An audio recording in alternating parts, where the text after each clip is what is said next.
Please rise and join the board in the pledge. Hand over your heart. I pledge allegiance to the flag of the United States of America and to the republic for which it stands, one nation, under God, indivisible, with liberty and justice for all. Please remain standing and join the board in a moment of silence as we honor our veterans, our first responders, and our active military.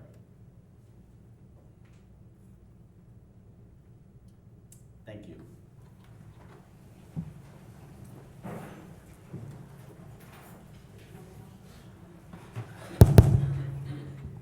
Good evening, ladies and gentlemen, and welcome.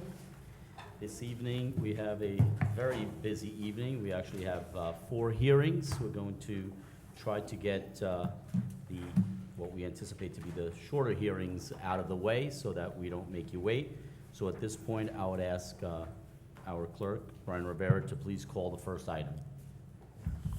Community Development Funding 50-year allocations. Okay, Mr. Savino, Hello, Mayor and Board. how are you? Okay, first I'm going to go through a little bit of the process so that everybody understands exactly what we're doing. In Nassau County, we have what is called entitlement communities. Together, these communities make up the Nassau County Urban Consortium. Mineola is one of 29 villages, 2 cities, and 3 towns that make up the consortium, which is administered by Nassau County Department of Community Development. This consortium is annually granted funds by the United States Department of Housing and Urban Development, HUD, which allocates community development block grants, that's CDBG, to eligible locations. Federal law empowers entitlement communities to use these CDBG funds to pay for eligible activities that meet the primary national objective of benefiting low to moderate income persons or eliminating and preventing slums and blight. The village's Community Development Department prepares an annual request to acquire a share of these funds to be used to help the needs of the village. This year, the department is requesting CDBG funding to continue our successful and popular downtown storefront improvement program, primarily along Jericho Turnpike corridor, to cover the cost to acquire through professional appraisal the fair market value of some downtown land so that the village is prepared for the possibility of property acquisition if needed to serve a public purpose, to cover the costs of upgrading the Village Hall Community Center's fire alarm system, to maintain funding allocation for residential rehabilitation, primarily for qualified senior citizens, and to contribute funding to defray costs to upgrade and modernize Mineola Fire Department Station 3 on Elm Place. First, for commercial rehabilitation, we anticipate moving multiple storefront improvements, primarily along the area of Jericho Turnpike. The program will continue its existing contract with its architectural planner rendering artist, who produces high-quality representations of recommended exterior improvements that we use to help make and keep areas more aesthetically appealing and harmonious. Now, we will also have the possibility of leveraging New York Forward funding, and if so, that will increase areas of eligibility and add resources to help keep up with and expedite a growing number of interested participants. Here we calculate adding 15 locations and 24 qualified storefront sites to improve.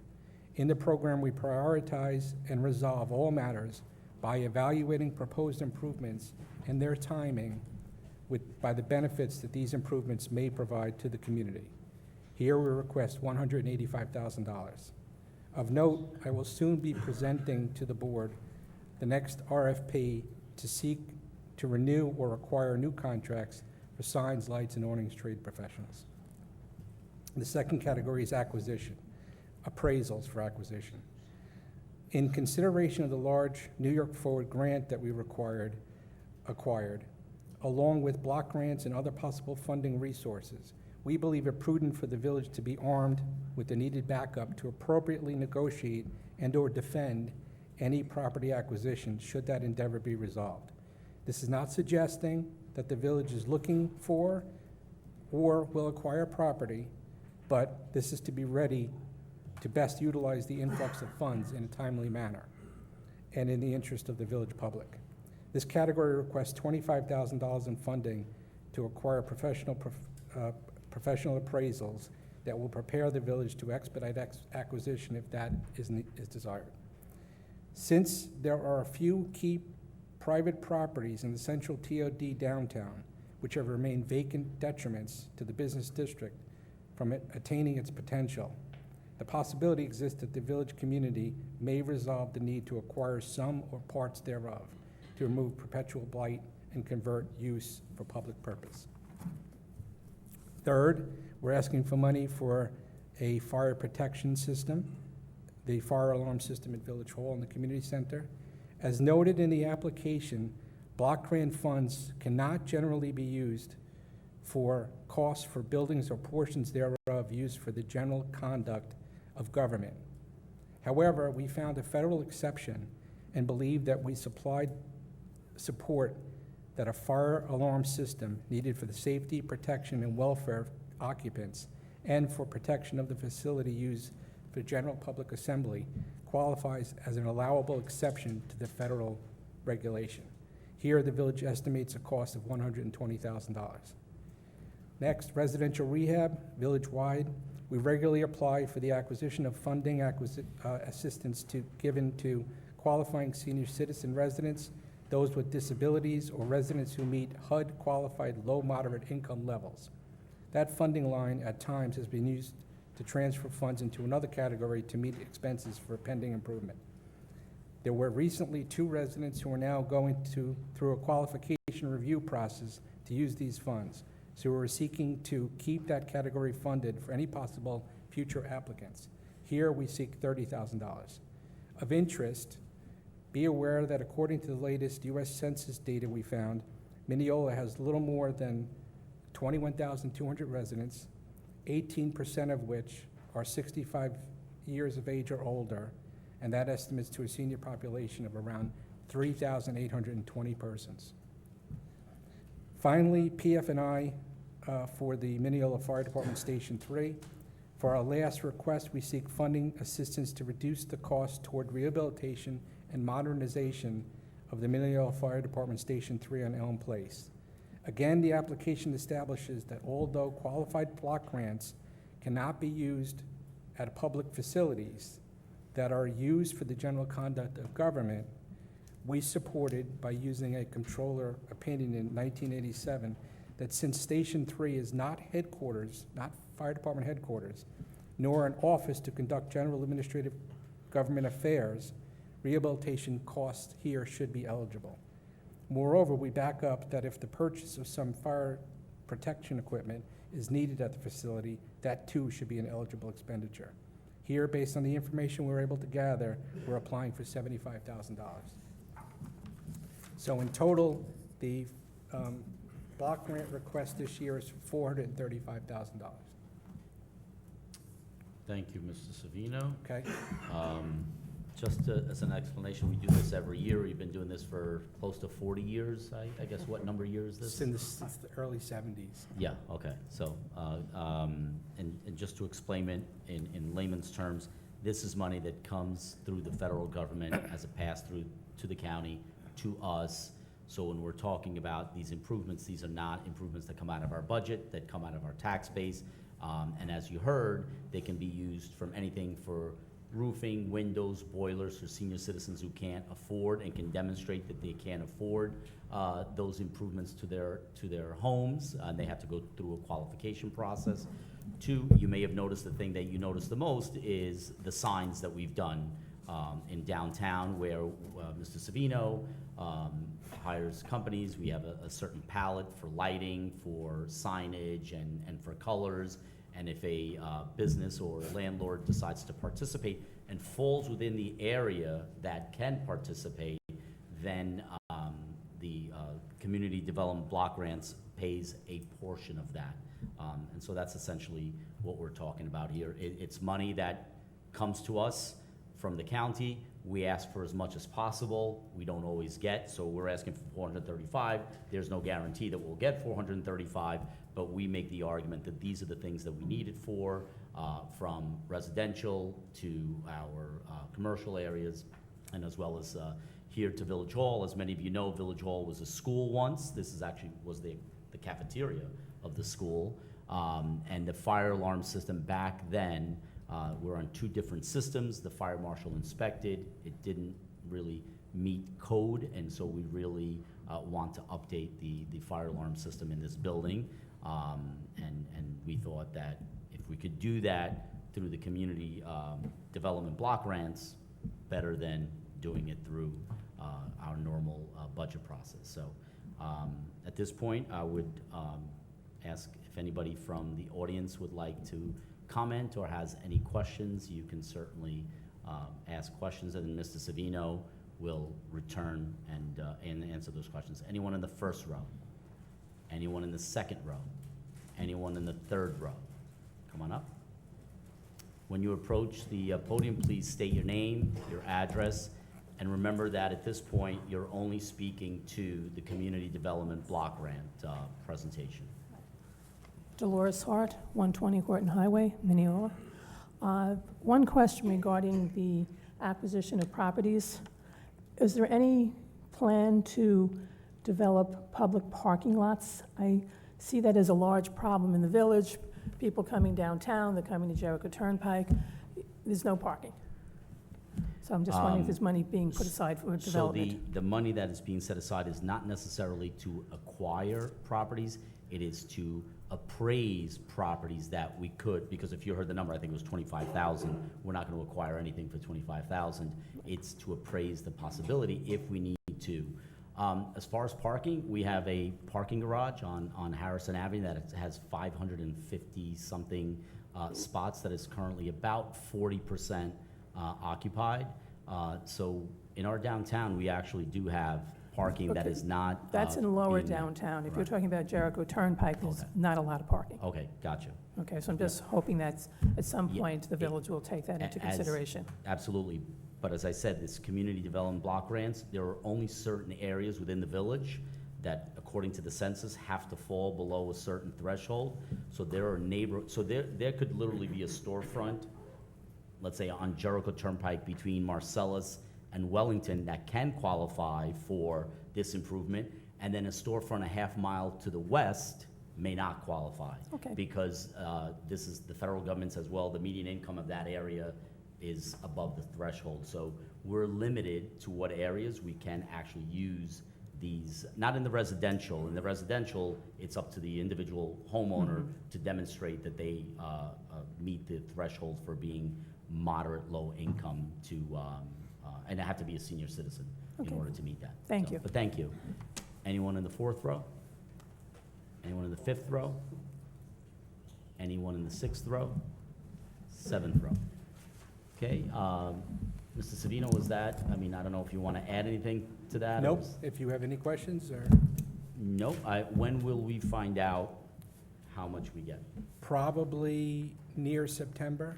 They normally put in, and the department over the years has shrunk, and the need has increased.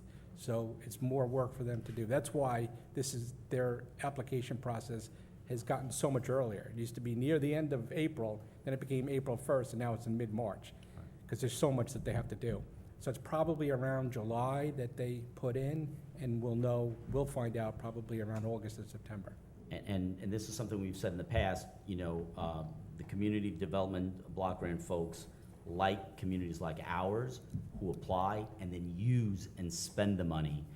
There are communities that don't always have, and Mr. Savino, to make sure that we get the most bang for our buck, that use it. We literally spend every last penny, and then if somebody leaves something else on the table, we ask for that as well. So we do our part, and it's great to have somebody like Mr. Savino, and I think this is the first meeting that Mr. Savino's been at. He was very instrumental in our application to New York State for the New York Forward Grant, and that's an extensive application. You could check it out on our website, and so thank you, Mr. Savino, for helping us get that. We had our first meeting yesterday to discuss the $4.5 million New York Forward.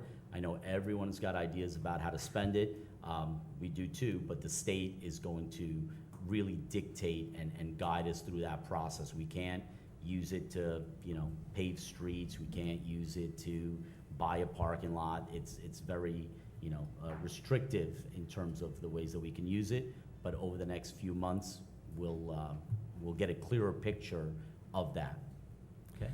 Without going into too much detail, I will just note that right now, we're having a little bit of a problem with the Controller's Office in Nassau County. They're adding in extra steps to a very lengthy process and making us come up with some documentation. So I'm in the process of dealing with their chief counsel and trying to resolve that we've already met the threshold of what they're looking for. And by adding a process, we may be increasing costs to us and to store owners, and we're delaying time unnecessarily. So we can't spend the money because they're not letting it go through as quickly as we're ready to do. Okay. Well, we'll see what we can do. Maybe we'll make a phone call. And by the way, what I just described about the New York Forward, there will be public meetings. There will be opportunities for input from the public. There will be a committee, a steering committee, made up of members of the public in our community. That hopefully will be announced within the next month or so, who those community members, and essentially they're going to be made up from the business community, the residential community, the religious community, all facets of our community. New York State mandates that. So, and we'll have at least 2 public meetings that I understand those will be publicized. They'll be here, and you can certainly come in and share your ideas. That's New York Forward. This is community development, much easier, straightforward, and so I guess we could vote now. Correct? Yes. Okay, all right. I'll entertain a motion to approve the community development funding for the 50th year allocations. I'll entertain a motion. Motion. Motion by Deputy Mayor Sartori, second by Trustee Salaski. Mr. Rivera, please pull the board. Mayor, just on the, to have a clearer picture, I serve as the Executive Director of the Office of Community Development, so I'm going to abstain from this vote. Absolutely, understood. Deputy, I'm sorry. Deputy Mayor Sartori. Yes. Trustee Casada. Yes. Trustee Salaski. Yes. Mayor Pereira. Yes. Thank you, Mr. Savino. Thank you. Okay.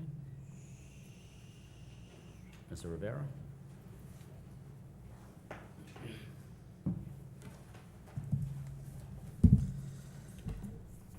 Notice is hereby given that the tentative budget for the year 2024-2025 has been completed by the budget officer and filed in the office of the village clerk in the Village Hall, 155 Washington Avenue, Mineola, New York, 11501, wherein same will remain open for inspection by the general public between the hours of 8:30 a.m. and 4:30 p.m. until April 10th, 2024, when the public hearing will be held in the Village Hall of the Incorporated Village of Mineola, 155 Washington Avenue, Mineola, New York, 11501, at 6:30 p.m. to consider said budget for final adoption. Thank you. Mr. Chacon? So last week, we had a work session where Mr. Chacon presented the budget for the 2024-2025 fiscal year. If anyone would like copies of the budget, they're right up here. We'll also have them available in the clerk's office, and they've been available this week in the clerk's office. But if you'd like a copy now, you can just grab one right from up here at the table. Mr. Chacon? Good evening, Mayor, Board, John. Good evening. I just want to reiterate, we increased some revenue lines and made some changes to expenses. And with all these changes for fiscal year 24-25, right now, there'll be a tax levy increase of $254,644 from last year's budget. It results in a 1.77 tax levy, which remains below the tax cap for 24-25, which is 2%. Okay, Mr. Chacon, can you, so if you didn't hear that, the increase in the budget is $254,644. Our budget is approximately $25 million, over $25 million. That correlates to a 1.77% tax levy increase, which is under the allowable 2% tax cap. Mr. Chacon, can you elaborate, as you did last week, about some of the areas that increase substantially that we do not have much control over? Pilot went up in revenue, about 40,000. Interest income went up 265,000. Fines and forfeitures went up 75. Harris Avenue Garage increased by 122,000. Mortgage tax is decreasing 235,000. Liability and fire insurance is increasing 60,000. Certs are going up about 100,000. Pension costs are going up 75,000. And health and medical insurance are going up a lot, about $400,000. Okay, and so, and that's kind of what we discussed last week. On the health insurance alone, over $400,000 increase. We have to make that up. If that were added into the budget without increased revenue or without cutting somewhere else, we'd be looking at probably closer to a 4% increase, somewhere between a 3 and a 4% increase. Thankfully, there are some areas where we have been able to increase revenue. Number one, the Harrison Avenue Garage. In the last year, we have made an agreement with Winthrop where they have leased 225 and going up to 250 spots. So that is regular income every single month. That is great because that offsets about a quarter of that $400,000. As you know, interest rates are high on homes, so fewer people are refinancing, so that kind of limits our mortgage interest income. But there are other areas where we've been able to increase revenue while providing the same level of services. I know that a topic is roads, paving roads. Everybody wants their road to be paved next, and why did we choose Road X over Road Y?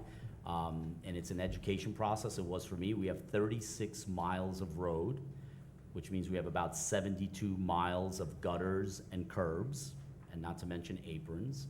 About 9/10 of a mile, which is what we'll be doing this year, is close to $1.5 million.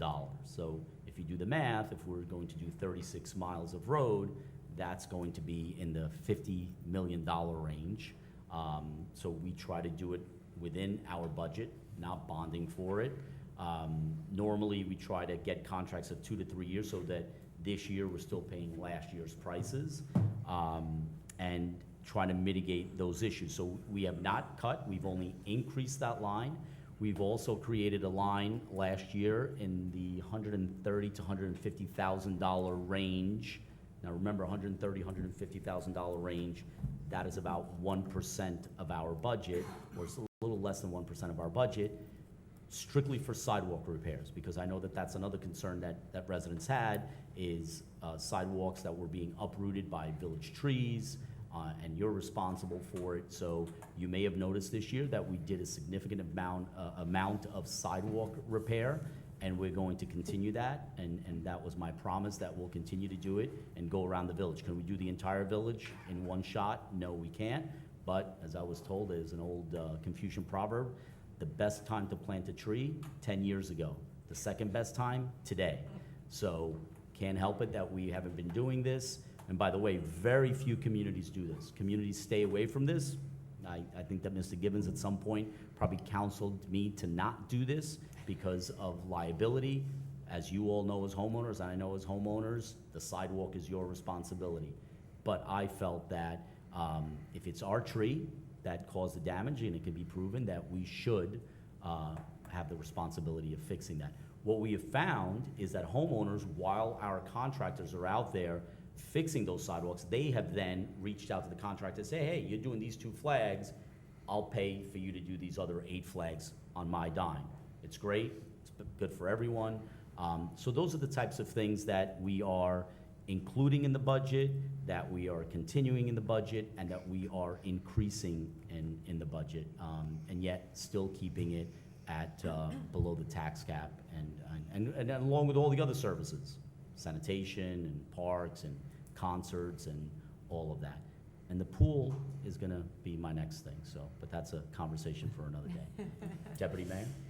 Thank you, Mayor. I just wanted to thank Mr. Chacon and our mayor and everybody on all of the department heads because they came up with a very fiscally responsible budget, and we still kept all that stuff intact. I don't want to reiterate everything that the mayor just said, but we have a stellar fire department that is second to none. We have beautiful parks. We have sanitation.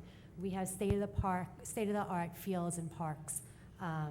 We have rec programs, and as mentioned, the increase of over $400,000 just for something that we can't change for health insurance and New York State retirement systems, we're able to still accommodate all those things and give our residents an amazing place to live. So while the numbers seem large, I wanted to just thank everybody because we kept it under that tax cap, and we're still giving you all the services and all of the amenities that we're able to give you. So congratulations on that, bravo, and thank you. Thank you, Deputy Mayor. Ms. Casado? Thank you. You know, I don't have much to add. Just want to thank Mr. Cohen. His pencil's always sharp. He knows what he's doing. Jock, thank you so much. Trustee Clark? I too want to thank Giacomo for a great job and the rest of the village employees who work so hard and do a great job. Mineola is the envy of many other communities, and it clearly shows.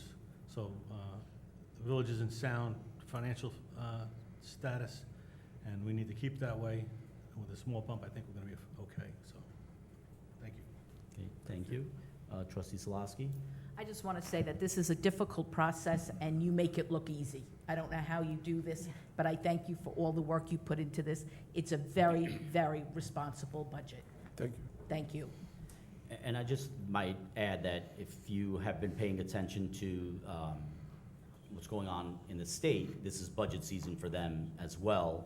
And one of the things that impacts us is AIM funding. And AIM funding has not been increased to cities and villages outside of New York City in decades.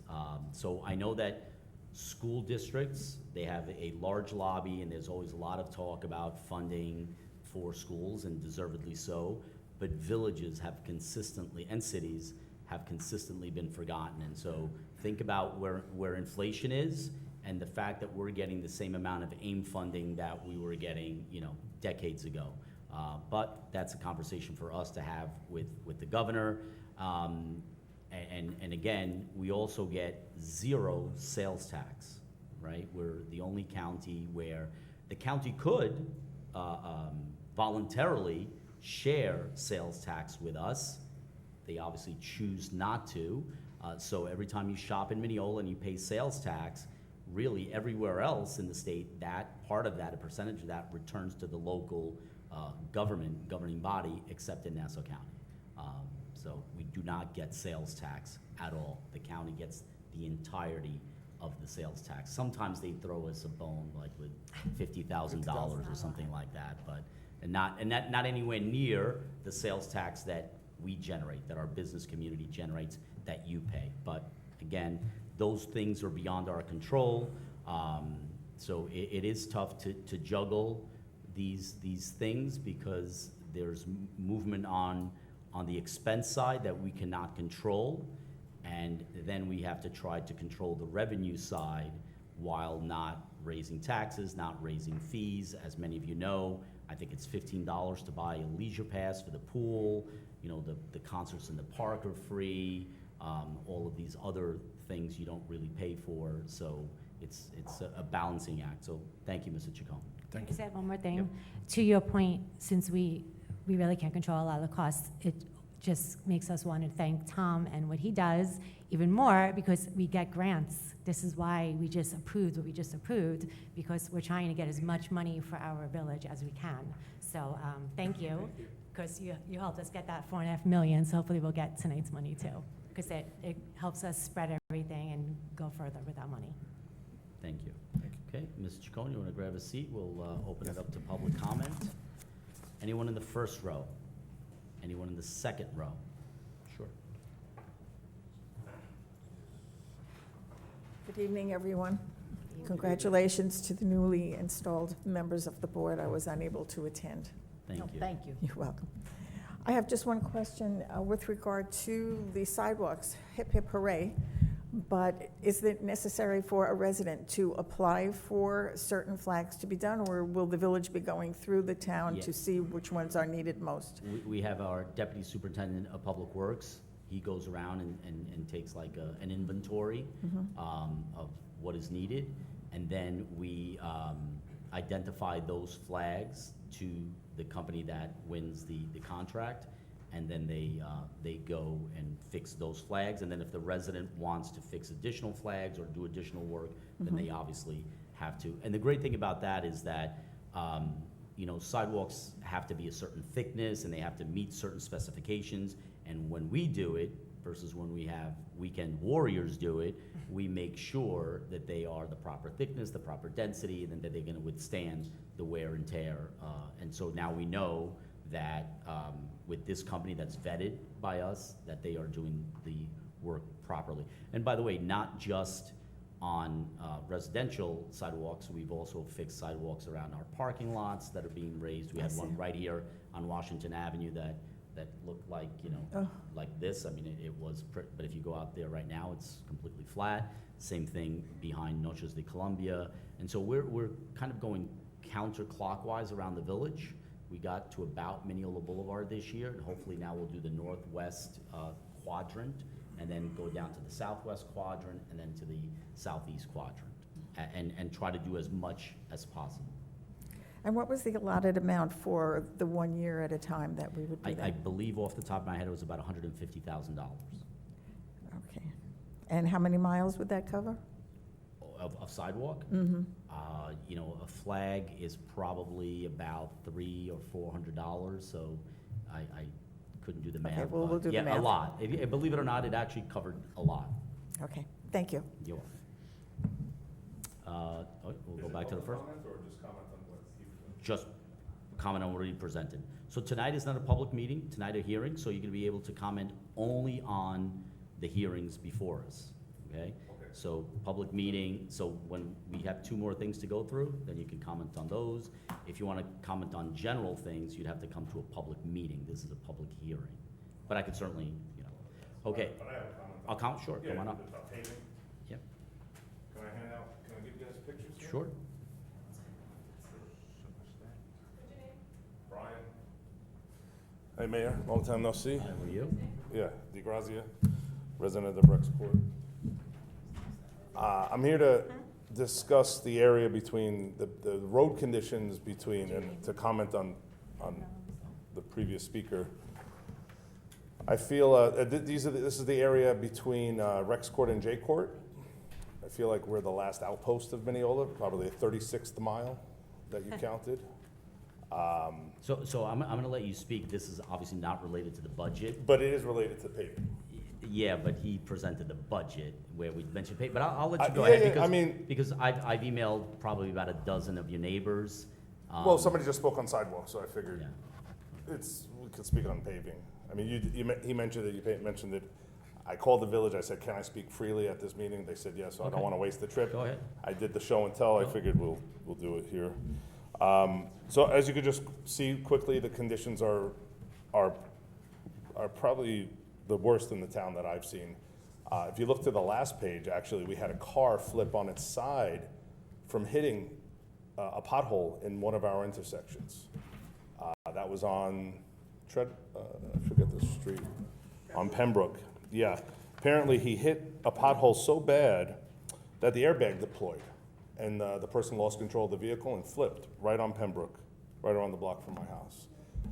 This was years ago, but nothing's been done to the roads in our area. So obviously, I'd like to open up the dialogue on how do we see the paving data? How do we see where we are on the map? How do we open up the discussion? I mean, I know it has to relate to what was said prior to this, but what can we do about this? And maybe there's a way that we can file for a grant ourselves. If there's a finite amount of money that you're working with and you have a schedule that's 5-year look ahead and we're not part of it, we need to change that, because honestly, Rex Court and Treadwell Road is a multiple school bus stop.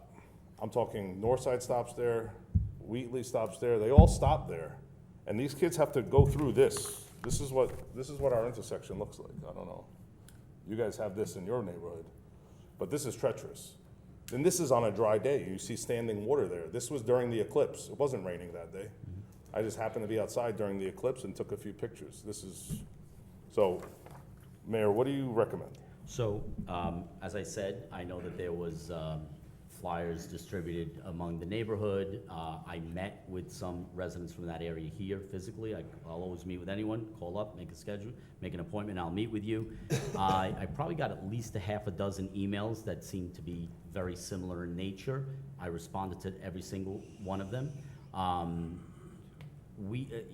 So I corrected some inaccuracies. The last time that area was paid was 1998, not 1980. We have a record of that. So we have a record of every single road that we've paid going back 30 or 40 years. You can foil that, you can see it. However, after speaking to Mr. Rini and looking at this, what we are deciding to do is, so this year's paving is Burkhart and Horton and Hausner and McNeil. That's already decided. That's Next- 24? 24. That's, 24 is done already. Okay. 24 is done. It's not done, we haven't even No, started. I'm saying, It's budgeted. The It's- budget is exhausted. got it. 25, I think you would find that if people live on Colonial, they may give you a run for the money, and they may argue with you that it's worse than this. So if you go to Colonial between Roslyn and Union, by a school, by Hampton Street School, you'll also see that it's very bad. That is what we're going to do in 25. However, Is that going to exhaust the budget for 25? that will exhaust the budget and then some for 25, yeah. Okay, You- so- You go through, so. Okay, go ahead. However, what I've instructed Mr. Rini to do is, so we have the ability, in-house to do small repairs, and I'm not just talking about filling potholes with cold patch. We're doing, a decent-sized repair. So what we're going to do to try to mitigate in the meantime is to try to fix these areas ourselves in the meantime. So we're not gonna fix the entire Pembroke and Crandall and Rex and all the three streets there, but where it's like this, we're going to address the immediate needs of it probably this year. Got Okay. it. So the full paving job is subbed out or by a contractor, but the Yeah. repair work We're gonna do, is in-house? so we're gonna do that. Okay. Yeah. So how do we get on that list? No, you're on that list. I'm telling we you. are? Oh. I'm telling you, we're gonna do that sooner rather than later. Okay, I mean, I can't tell you a date, but probably in this calendar year, in 24. okay. Not super firm of an answer, but probably in 24. Okay.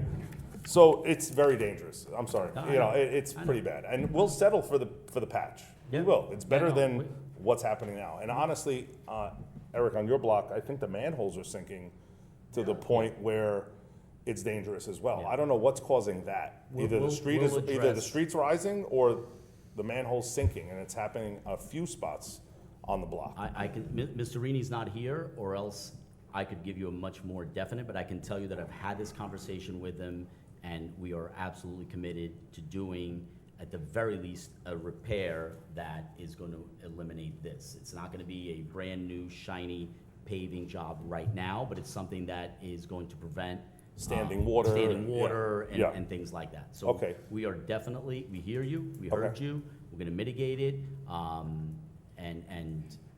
but understand that I know, because this is something that was the common thread throughout the emails, was something about, the forgotten area, you don't care about us, and that could not be further from the truth. And it's insulting to me. It is actually insulting to me and the board, because we don't pick, my cousin lives on, by the way, I live on a road that wasn't paid for over 60 years by the county. I live on a county road.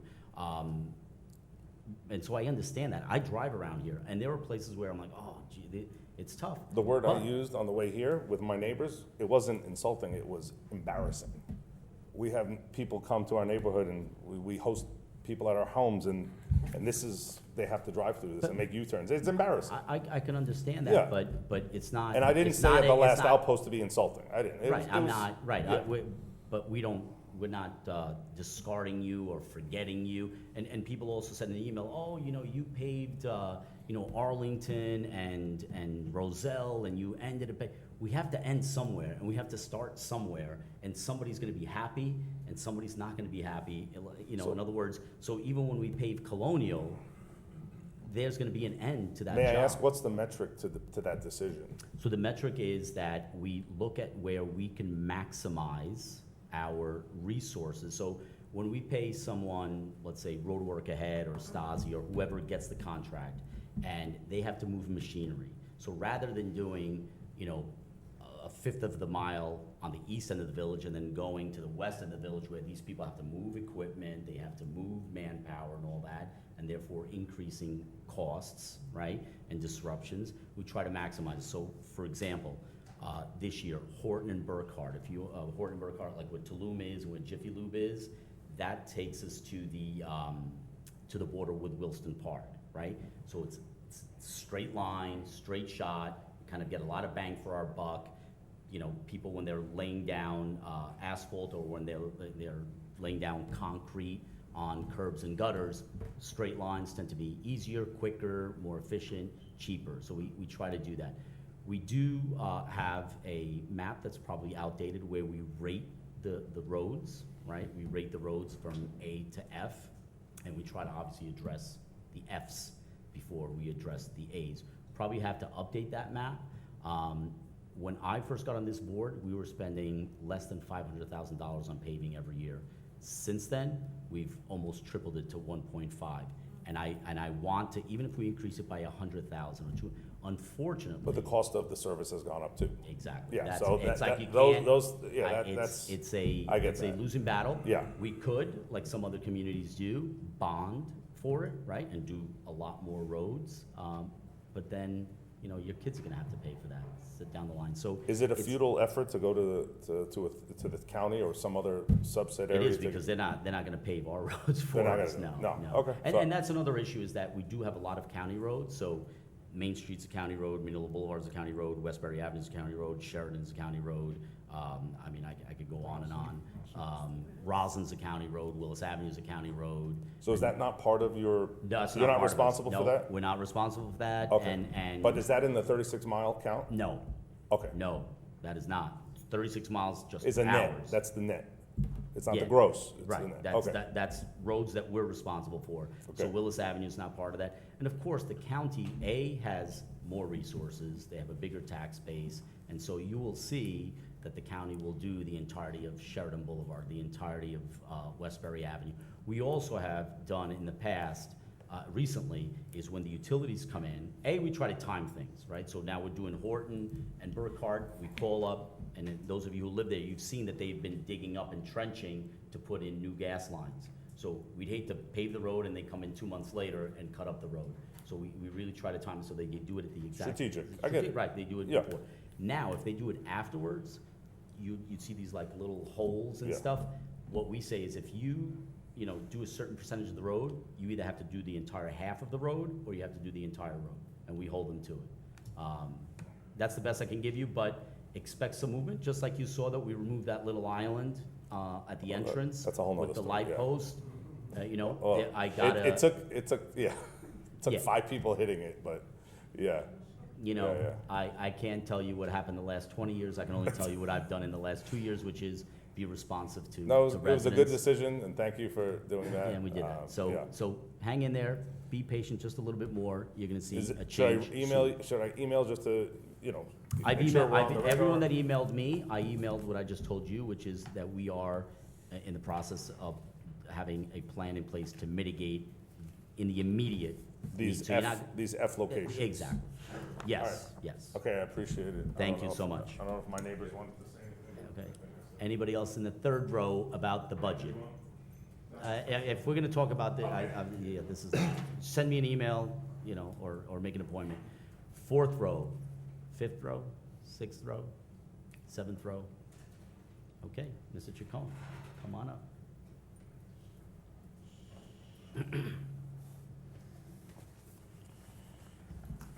I have 2 resolutions I need to pass tonight pertaining to the budget. The first is resolved to adopt the homestead adjusted base proportions for the Village of Mineola as recommended by the village assessors for the fiscal year 24-25. Okay, and this is the homestead versus commercial? Yeah. Okay, entertain a motion? Motion. Motion by trustee Casado, do I have a second? Second. Second by trustee Clark. Mr. Rivera, please poll the board. Trustee Clark. Yes. Deputy Mayor Sartori. Yes. Trustee Casado. Yes. Trustee Salasi. Yes. Mayor Pereira. Yes. Thank you. And the second is resolved to adopt the 24-25 budget. I'll entertain a motion.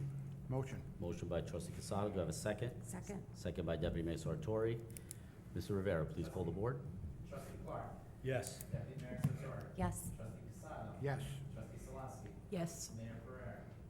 Yes. Thank you. Thank you. For your efforts, once again, Mr. Chacon. Okay? Thank you. Take care. All right. Take the weekend off. But not tomorrow. Okay, before we move on to the next one, if anyone would like to leave because you were here for something else, feel free to excuse yourselves. Good night. Good night.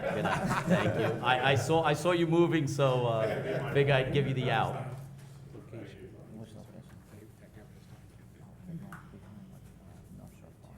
Is that vodka or gin?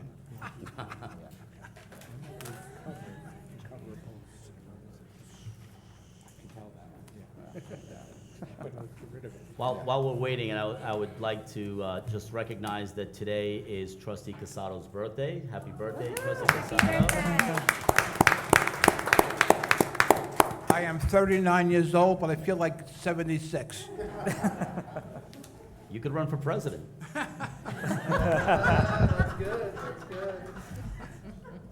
They need some young blood. All right, Mr. Rivera. Is the right applicant? No, I believe we're gonna call the other application We're first. gonna do the other application first. Yeah, sorry, guys. Okay.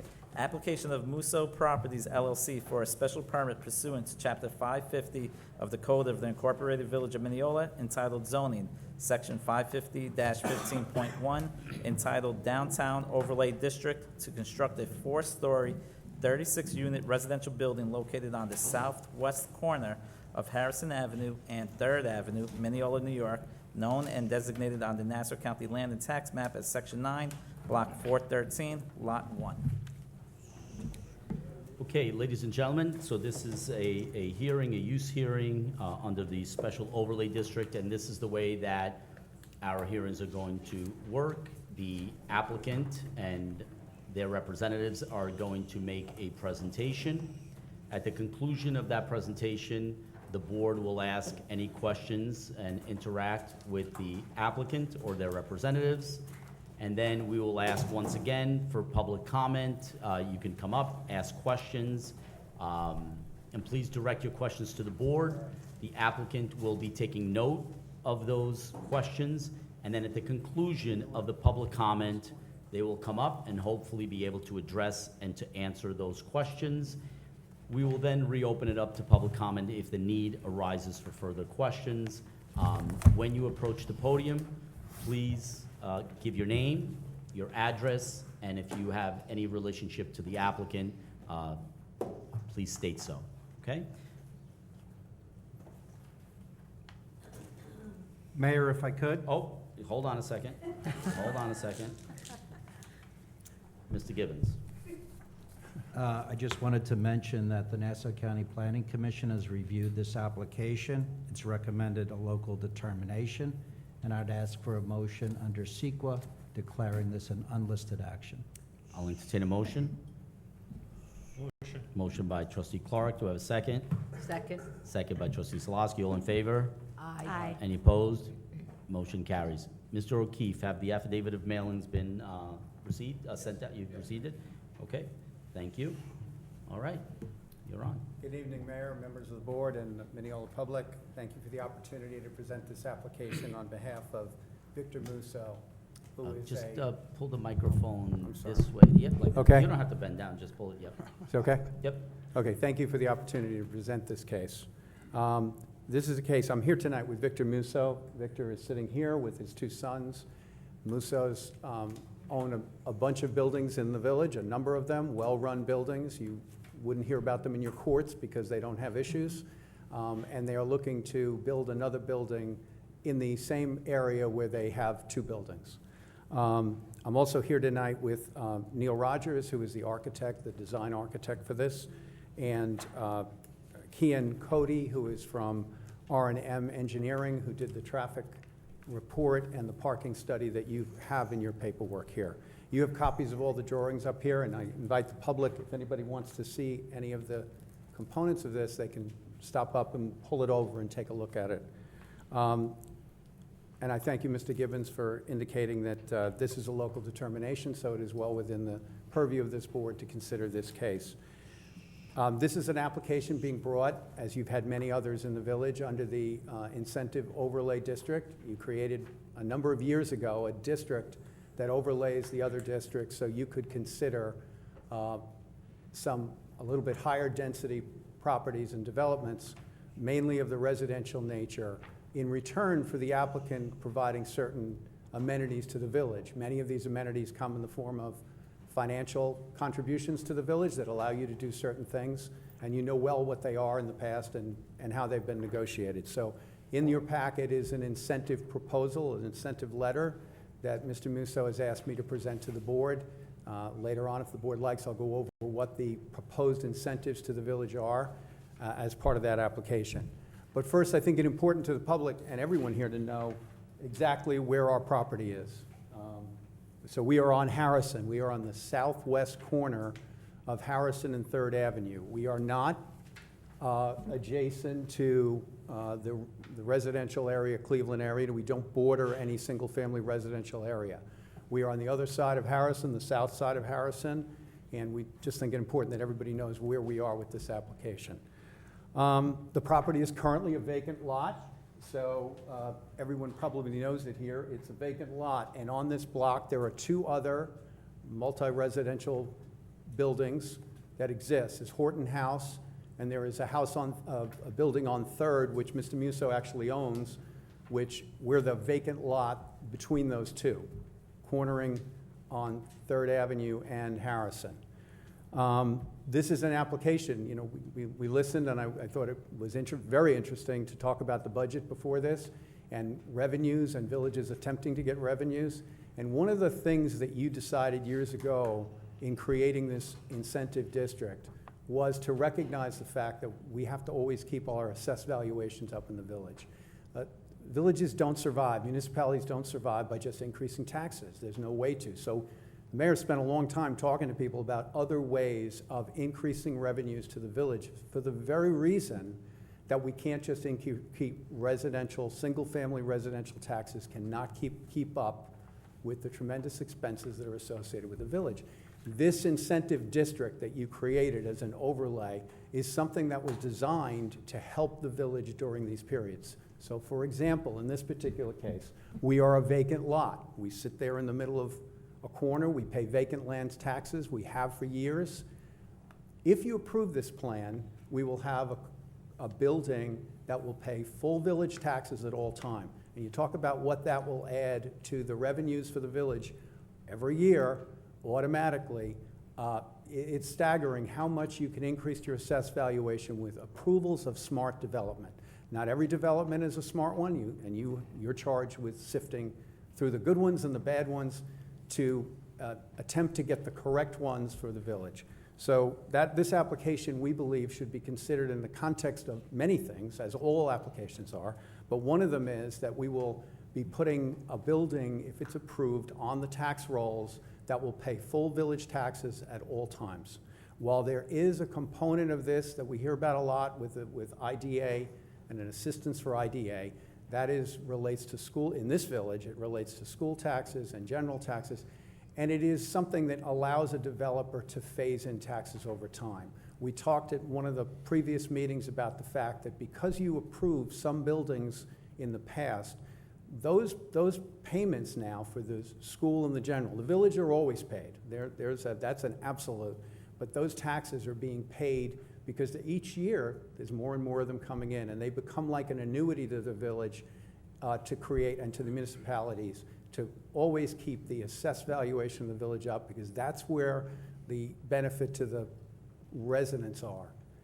The last point on this is, I argue, and I think it's been proven, that developing a downtown smartly is what allows suburbia to remain suburbia. The residential areas of a village can remain the way they are with reasonable taxes because you're smart about allowing a downtown to develop. We are in the northern tier of your downtown.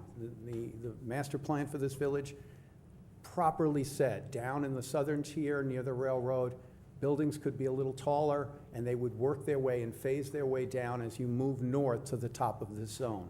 We are at the top of the zone. We are a proposed 5-story building. We happen to be virtually the same height as the buildings around us.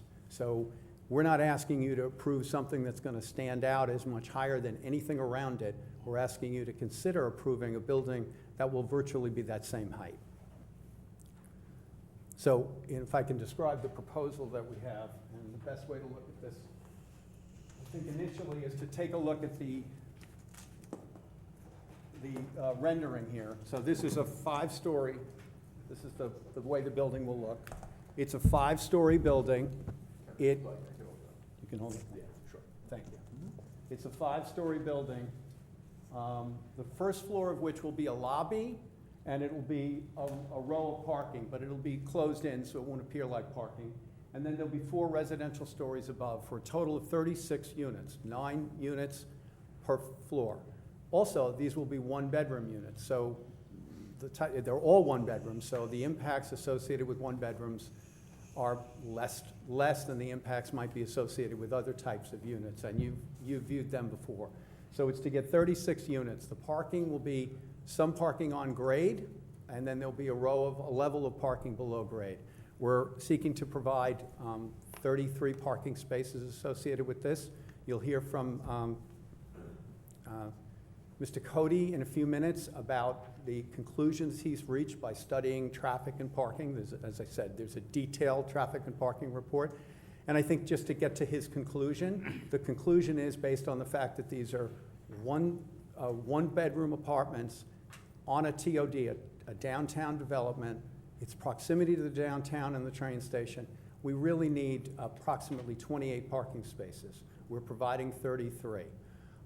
We also have the benefit of the Harrison Avenue lot, which I think the mayor brought up in the last, that has available parking for guests and the like. So there's plenty of parking around there for this. I will also say, Mr. Musso, because he's an owner of property over there, he owns the parking lot directly across the street, the grade parking lot across the street, that there is available spaces in there if he feels that he needs additional parking spaces. So there will be sufficient parking for this development. A couple of words about Mr. Musso, Victor. Victor and his dad came here 20 years ago, or more, actually, I'm sorry, it was in the 80s, right? I think it was in the 80s. That's not 20 years Time's ago. moving, I know. But some of us may remember his dad's first building was 101 Jackson. 101 Jackson was a problematic building in this village.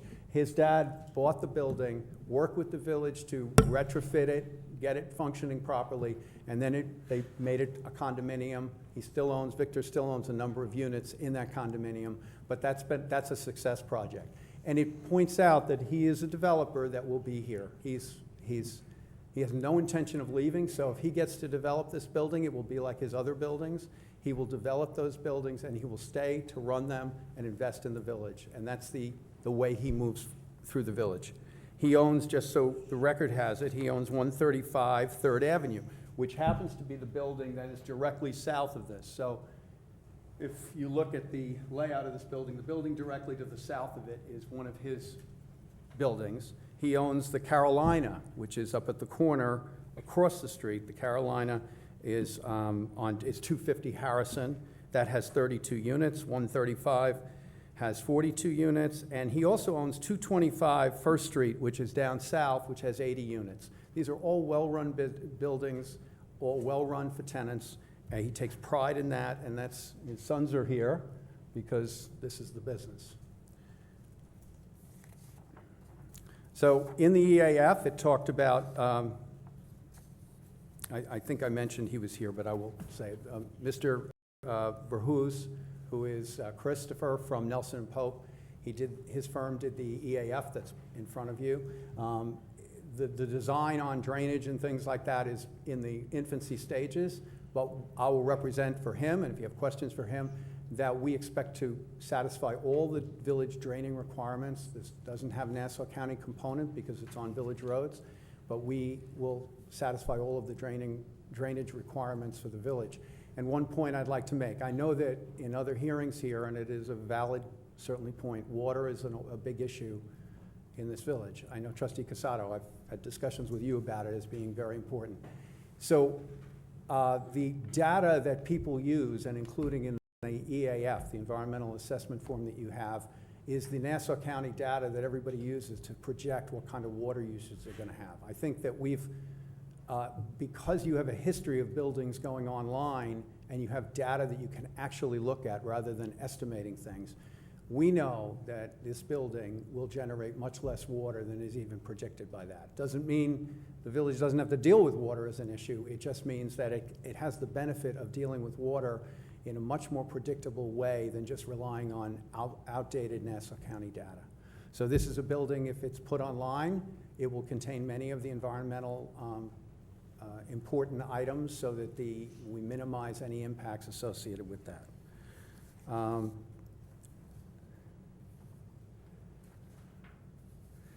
We've discussed many times with the village and this board the impacts on schools. These are 36 one-bedroom units. I don't believe it can really be argued that they will have an impact on the schools. I didn't produce a lot of data. I'm more than happy to put that in the record again if there is a question of that. But I think over time we've realized that these buildings don't generate a lot of students, particularly one-bedroom units. And when taxes begin to phase in, they more than cover what they would be arguably using as it relates to students. I also noted at the last hearing I was at, and I think it's true, Mineola's enrollment, student enrollment, has been relatively flat. It's gone up and down. It has peaks and valleys, but it is not, I think we discussed, this might have been 20 years ago, there were more students in the schools than there are now. But it's not an argument that we're having less students. It's merely an argument that you putting online some of these buildings that people were concerned with having too many students just hasn't materialized because the studies and the data suggest what I think we all know now is one-bedroom units in this area are not going to put students in your schools. We will, as part of our requirement with the state and with this village, we will be providing if it's approved, 4 affordable units. They will satisfy the village's standards. They will satisfy the state standards. We will be seeking some IDA assistance, but as I indicated earlier, the village tax, there'll be a community agreement, host agreement, which will require us at all times pay all the village taxes that you assess against us, and the IDA benefit will be phased in over time so that we will ultimately be paying full taxes on everything.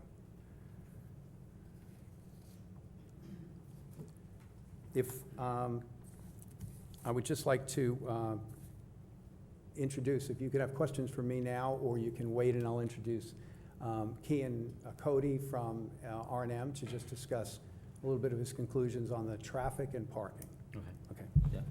Mr. Cody? Can you, just to give you a lead-in, can you discuss the methodology you used to study parking and traffic and what your conclusions were? Mm-hmm. Thank you.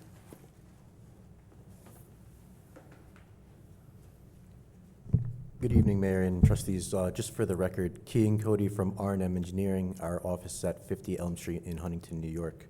And like Kevin said, I'll just dive straight into, first I'll start with the methodology behind studying parking because it's a bit simpler. For parking, usually what you do is you evaluate the land use that's being proposed. In this case, we are a multi-story residential use. We pass the low-rise threshold and start getting into the mid-rise.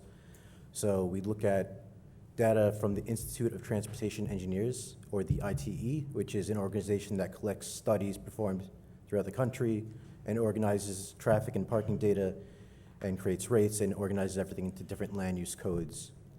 For the purposes of this analysis, we used Land Use Code 221, which refers to multifamily mid-rise buildings with 2+ bedrooms. Technically, they recently added a 1-bedroom, but it's a land use code that's in its infancy. It only has 2 studies at the moment, which is why we chose not to do it. Even the ITE cautions you on using studies, usually sub-5 studies.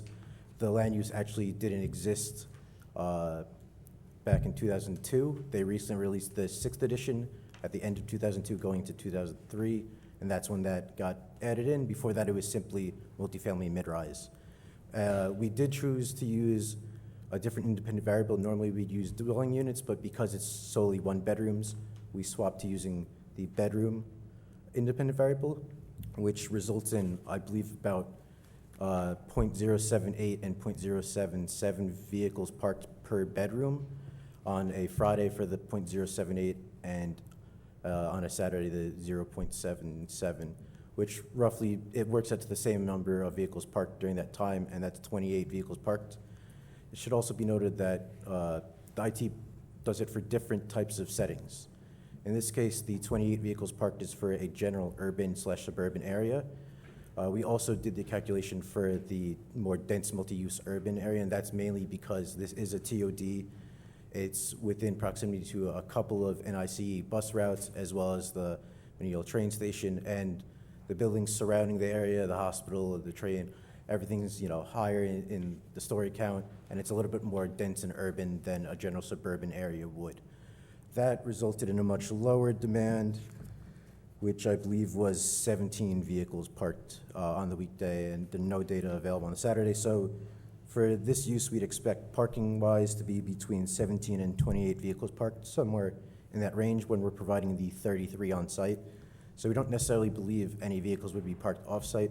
We did, however, go a step further, and we'd studied the area surrounding the site, on-street, and then in the Harrison Avenue garage.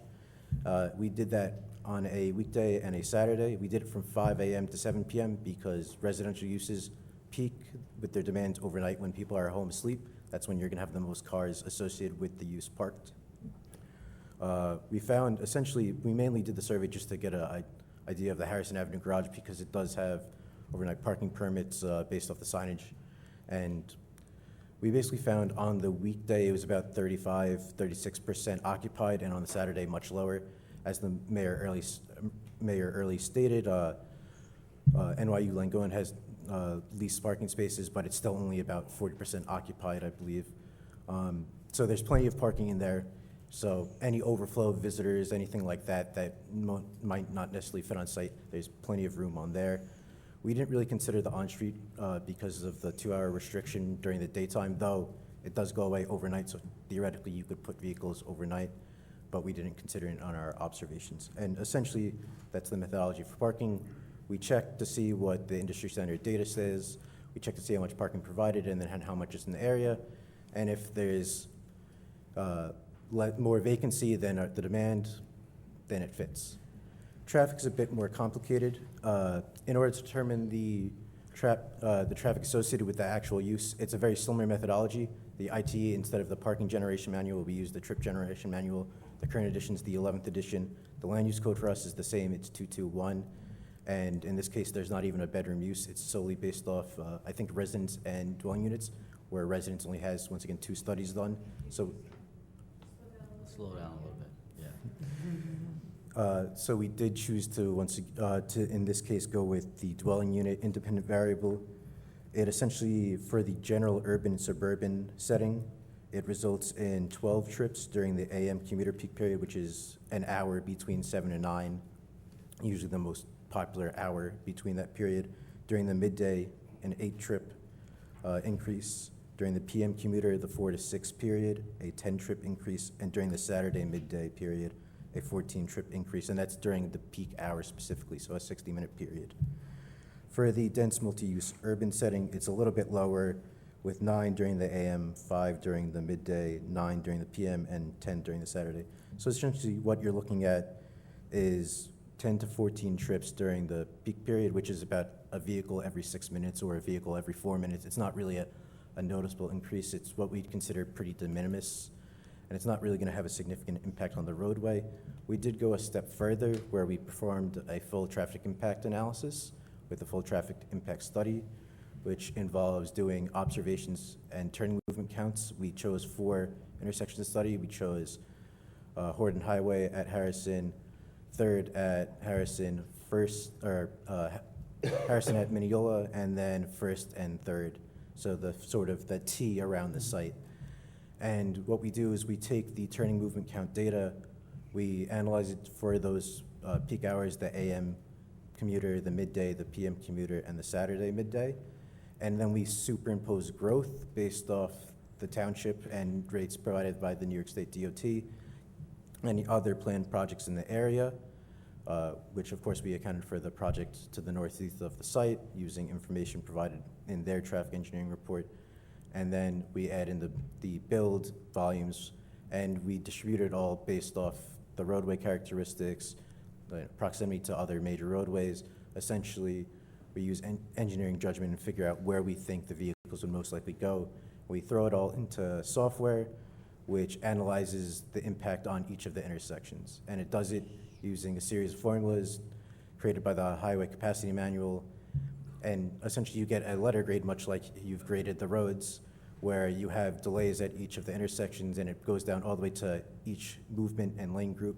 And it goes, A is the least amount of delay, all the way down to F, where essentially it's saying the intersection's operating over capacity and it's too busy.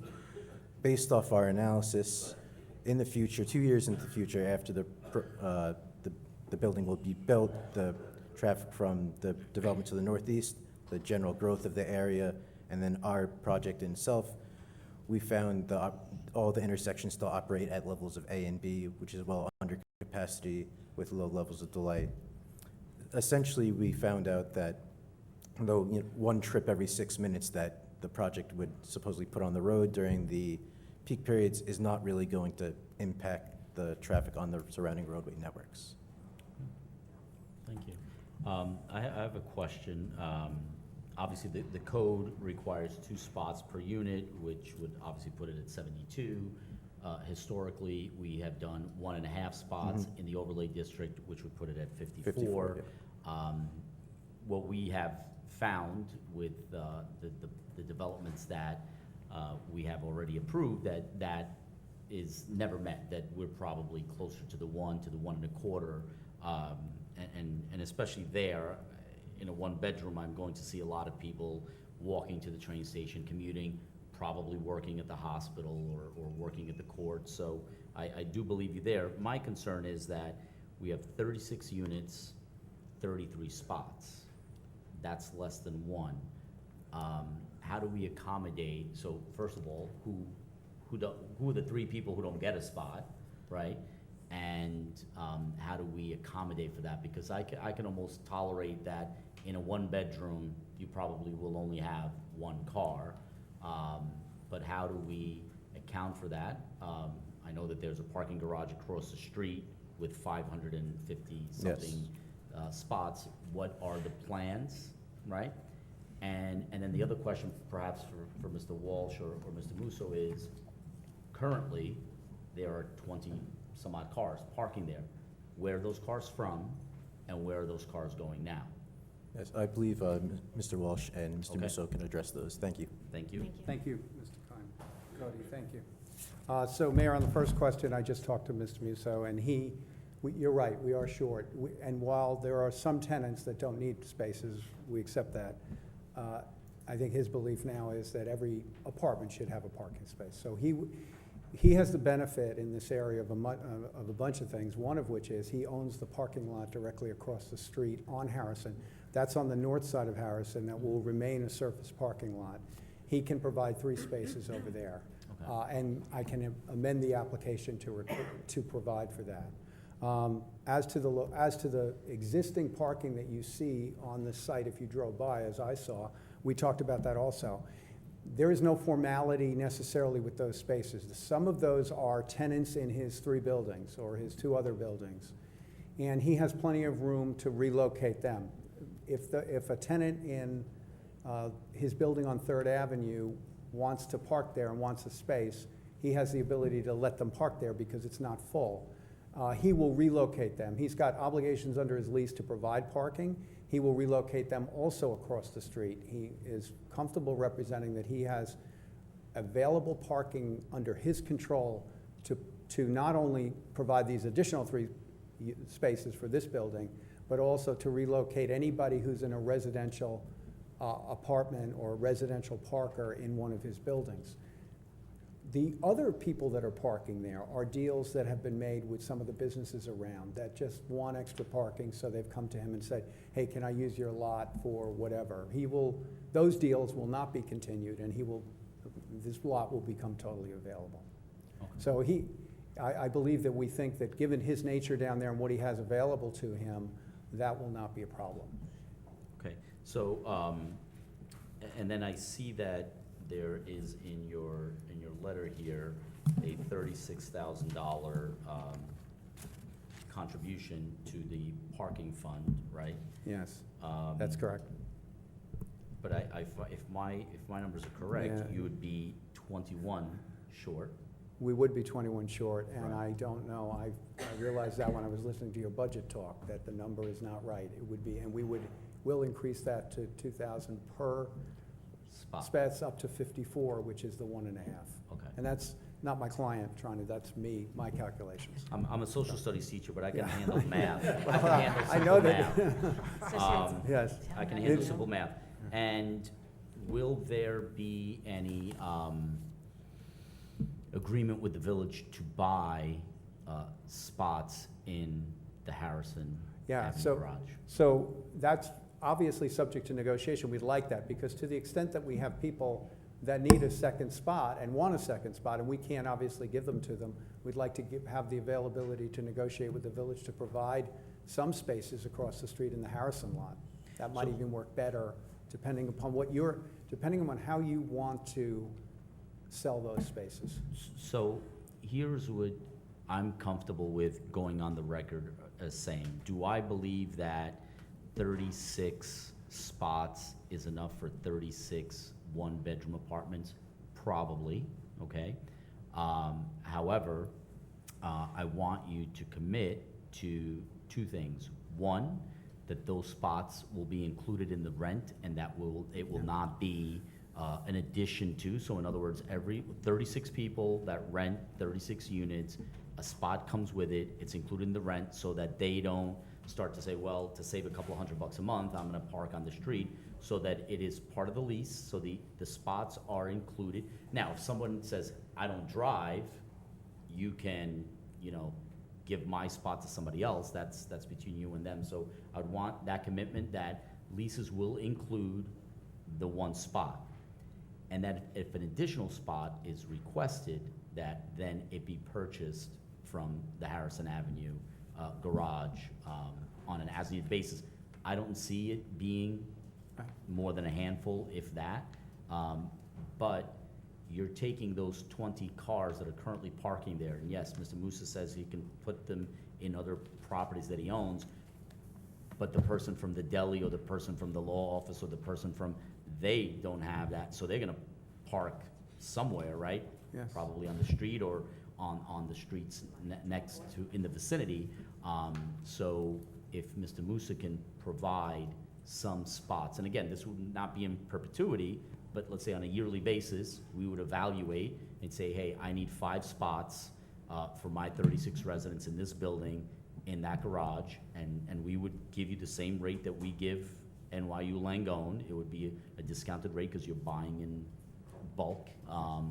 But I don't want that to be put on the residents. I want that to be a discussion between us. So Mayor, the answer to the first question is, Mr. Musso said yes, there'll be an assigned parking space to every tenant, every apartment. There'll be no upcharge for that. You can't get a lower rent for not taking it. It's part of that apartment. It goes with the apartment on the first floor. If I could just say, that requirement is in the code, and every decision issued by this board in the last, 10 years. 10 years Right. has included that requirement. So- I just wanted to put that on the record. The second component, the second part of the question, yes, we'd be willing to negotiate with the village an annual for additional spaces in the Harrison Avenue lot to be analyzed by the village every year to determine what you think we need to do to satisfy, hopefully, what our responsibility in getting parking to the tenants in our building. Okay. And that 36,000 is 42,000. It is, Okay. it is. Um, Yes, it is, I'm sorry, yes. It is. Okay. Deputy Mayor, any questions? Not to belabor the parking issue, I just have 2 quick questions. Sure.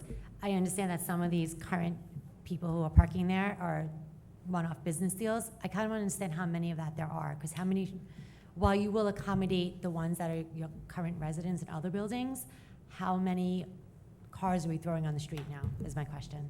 2 or 3. Okay. 2 or 3 of the regular. Totally fine, we could absorb that. And my second thing is just a little note maybe to think of. I know you said there's some below-grade parking. I know in the new world, EVs are a thing.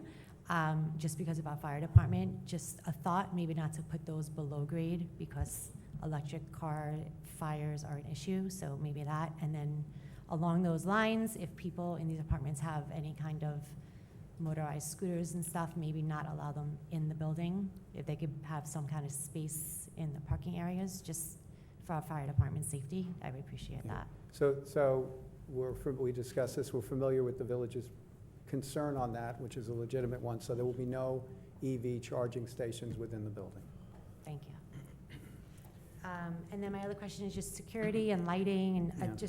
I know we didn't really talk about the aesthetics. It is beautiful. I love the way that it just fits in that corner very nicely. It's about the same height as the buildings that are there. I think it's going to be pretty seamless, and I think the elevations are very attractive. So my question is just lighting and security in that kind of area. So we do have answers to those questions, and they were actually, a bunch of these were presented to me earlier in the day by Vivian. I don't know if Vivian is here. Hello, thank you. Thanks very much for providing the questions, and we thought to answer them and read the answers, and a bunch of them had to deal with that. So I have the answers, so I'll take them as the deputy mayor mentioned them. So security, it'll be a very secure building. It will be, so Victor, I think, no, we talked about this today, and how is the building, we have three supers in the area for the buildings we have now, and we have 1 porter. I think that's right? So they will be coming, there's a walk right around the corner, so they'll be able to handle covering this building at all times. What about security, though? Is this a locked key? Well, how's the parking gonna work? The building access gonna work? Do we know yet? Yeah, we're gonna have Your Noel name for the record. Rogers.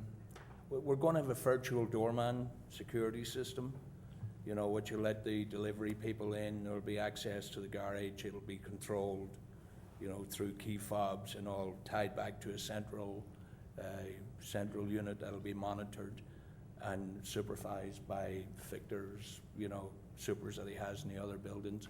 They'll be basically including that in their repertoire of what they do on a daily basis. Perfect. You know, going around and fixing and maintaining, repairing, you know, bringing out the garbage on whatever days it's going to be picked up and that. So the buildings, you know, they work here on a regular basis. So it's not that they're coming in out of district or anything to do. They know They're going to the be area. there, you know, on a call for whatever maintenance has to happen at any time, and Perfect. security. Thank you. So one other point on that is, because it was asked of Vivian, and I know that it would be interesting to everybody, is this is going to be an electric building. There's no gas, there's no oil, there's nothing like that, no hazardous materials stored there. It'll be an electric-run building. Part of the amenity package or the incentive proposal that we have is to do the village's standard paver street lighting. So the lighting will be LED lighting on the building. It'll be more accent lighting. And then we will put the street lights in as you direct in terms of whatever your current proposal is for these areas. And we will cover property line to property line around the corner. Nice. Okay, thank you. I have nothing else. Trustee Casado? Thank you, Mayor. Mr. Walsh, good evening. Nice to see you again. Good evening, good seeing you, and happy birthday. Thank you, buddy. So thank you for recognizing my concern about water. But you know I'm a first responder. Electric charge stations for cars, Yeah, I didn't see it in your drawings. Are you gonna have those? no, Okay. they're Thank you. not proposed.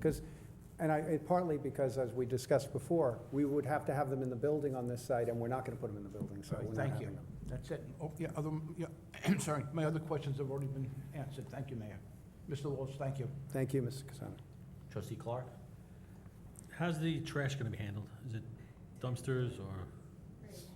So can you just, I don't know if we studied this fully, but let's go, Noel, can you come back up again if you don't mind, Noel? Yeah, the intent is that it'll be managed by the supers and brought out in 1 yard rollout containers, 1 or 2, probably 1 yard containers, and set up, you know, to be picked up by whatever agreement is worked out between WISP, you know, the service. Again, that's, Victor, do you want to talk to that? I think Victor was just indicating it's going to be done the way the other 2 buildings do, and to our knowledge, there hasn't been any complaints about the way that's done. If there are any problems with that, we'd address them, and we would like to know what they are, but we'll plan on doing this building similar to the others. Okay, I'll have to check with sanitation, Yeah. how that is handled, and that's a discussion that we'll have, because obviously, an additional building, with 36 people, single bedroom, probably eating out a lot, putting out a lot of garbage Yeah. and stuff like that, so, but that's a conversation we'll have with sanitation and see what, they may suggest that may be a better, Yes. alternative. Okay, We're very receptive to that. okay, Mr. Clark, Trustee Clark, anything else? Nothing further, no. No? Trustee Slosky? I just have 2 questions. So there will be no super within this building? Not every moment. He will be floating, supers and the attendants will be floating between 3 buildings, all within a few hundred yards of each other. Okay, so how many supers would be available on any given day, Monday to Friday? This is Victor Musso. Victor Musso, 111 Great Neck Road, Great Neck, New York. Each building has its own resident super, and I also have a full-time porter. And I think between the 3 supers and the porter, it's more than enough to cover another 36 apartments. Okay, so there'll be no resident super for Not this in this building? building, Okay. proposed building. And just a quick question, there's no rooftop amenities being offered? No, correct? Nothing. No. Okay, great. Okay. Thank you. Okay, thank you. A question that I have is, we know that when the parking garage was built across the street, Yeah. there were a couple of concerns. It may have actually been from the young lady that's here, Yes. certainly her neighbors.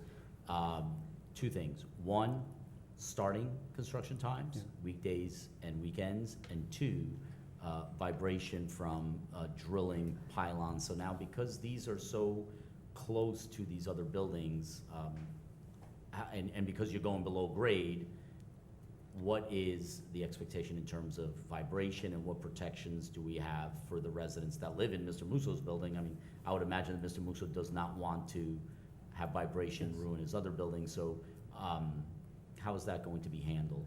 Yeah. And of course, we expect you to stay in close contact with Mr. O'Keefe, the building department, in terms of starting times on weekdays and weekends, and of course, be cognizant of that there are people that live around there. Yeah, so on the construction angle, we did talk about that, and it was a question that Vivian asked. So we believe that the construction time is anywhere from 12 to 16 months total. Of that time, we have the benefit of having our own site that's vacant, so we can stage on that site. So one of the components we always talk about is, do we have to take anything down, and where are we going to be located while we're trying to remove things? We can stage much of it on site. Noel will tell you, as he told me, there is a 2-week period or 3-week period in there where we have to go and do some underpinning along Harrison and 3rd. Those are going to be the heavier times, but there's a 2 to 3 week period for that. We will monitor we will have engineers that'll monitor and will discuss this, and it'll be provided in the construction drawings to make certain that we aren't doing anything to jeopardize any of the other adjacent structures. In terms of noise, we'll follow all of the regulations of Mr. O'Keefe in terms of timing for these types of things. But the period for the heavy noise, we're not doing any pile driving? No, we don't anticipate any pile driving, and I think that's what one of the questions was with the Harrison. We don't need that. We go 11 feet, and we'll be digging, but it'll be, the major noise component of that will be over a 2 to 3 week period. Is that fair? Is that fair to say? I would ask you to inform the residents when that period is going to begin, when you think that the height of that period, so that they know. They may have pets, they may have children, so that they, and not that you're gonna be, doing this in the middle of the night, Right. but just to inform, I mean, these would be mostly Mr. Moose's own Yes, residents, so if yes, he could inform them through his supers that, hey, this is what's happening, so that we're not getting phone calls. Yeah. And of course, and give us a number in case we do get calls of who do we call on a Saturday or on a Tuesday when, you know, residents are complaining. I mean, that We will- doesn't have to be done today. No, but we will provide that. Obviously, in looking ahead, if this is approved, then we have construction drawings. We're many months away from that. But certainly, as we get closer to a building permit, we would begin to lay out the construction phase of this and the timeline, and then certainly give people plenty of notice, work with Mr. O'Keefe to determine what the best time to do that is, and kind of work accordingly. And I think Mr. Musso, as I said to you, he's around because he's got so much invested in the area that he's easier, maybe easier than some to get to, and I think he will renew an effort to be available for those types of questions. Anybody else on the board? I just have one question. Yeah. The staging area, where do you see that being? Well, we'll stage partly on our site because it's vacant. So once we remove everything there, we've got a whole area to stage. And then we can phase in the builds on it. There will be a period in time, and Nola and I did talk about this, where we're going to ask to take up to the street, I guess, to be able to fence it for a period of about, I'm going to ask you, because we talked about it, about how long would that be, do you It'll think? be at different stages, you know, when Yeah. we're loading up the trusses and whatever, you know, along, we'd need a Jersey barrier in all likelihood, and basically operate out of there. And, But you don't see you taking up that parking lot across the street from that empty lot? No, I mean, if a truck comes and needs to drop something on site and can't get over there for the moment, they may be on that because it's open and we want to keep traffic moving, but there's no plan to use that for staging. Okay, so you won't be displacing those individuals that no. park in See, that lot? Absolutely not, because our obligation is under the lease is to provide the space, and we're not going to jeopardize that. Okay, thank you. Okay. Anything else, Mr. Walsh? I just want to make sure, Vivian, I know I didn't hit every question, but you're here, so you can continue to answer them. You did ask about alleys and the like, so I'll make this point. So if you look at the site plan, between our two buildings, it will be fairly narrow in the rear. There will be room, and we talked about a landscape plan in there, and then it was pointed out to me that nothing's going to grow back there because it's fairly tight. So we'll be presenting to the village a hardscape plan for back there. Because we own both buildings, we're able to kind of overlap something beautiful looking from the front to that area back there. If it becomes a security issue, we'll put a fence. But right now, the plan would be to put some benches out here and to kind of dress up the look of that area between the two what will be the two buildings. So that we don't anticipate any alleys that we're going to need. And Will there be windows on all four sides of the building? there will be windows on all four sides, right? All elevations, Noel will have windows? yes, So as we'll, you see from the rendering. This here is facing Third Avenue. These windows are actually at the end of a corridor. So most of the windows are on the front. and the other side? And the rear. Yes, there'll be On the windows. side to the, And another question Vivian had was no balconies. We don't anticipate, there won't be any balconies. And we do have, I'm sorry to jump around, but we do have samples of the bricks that we brought, if the board wants to see them. Sure.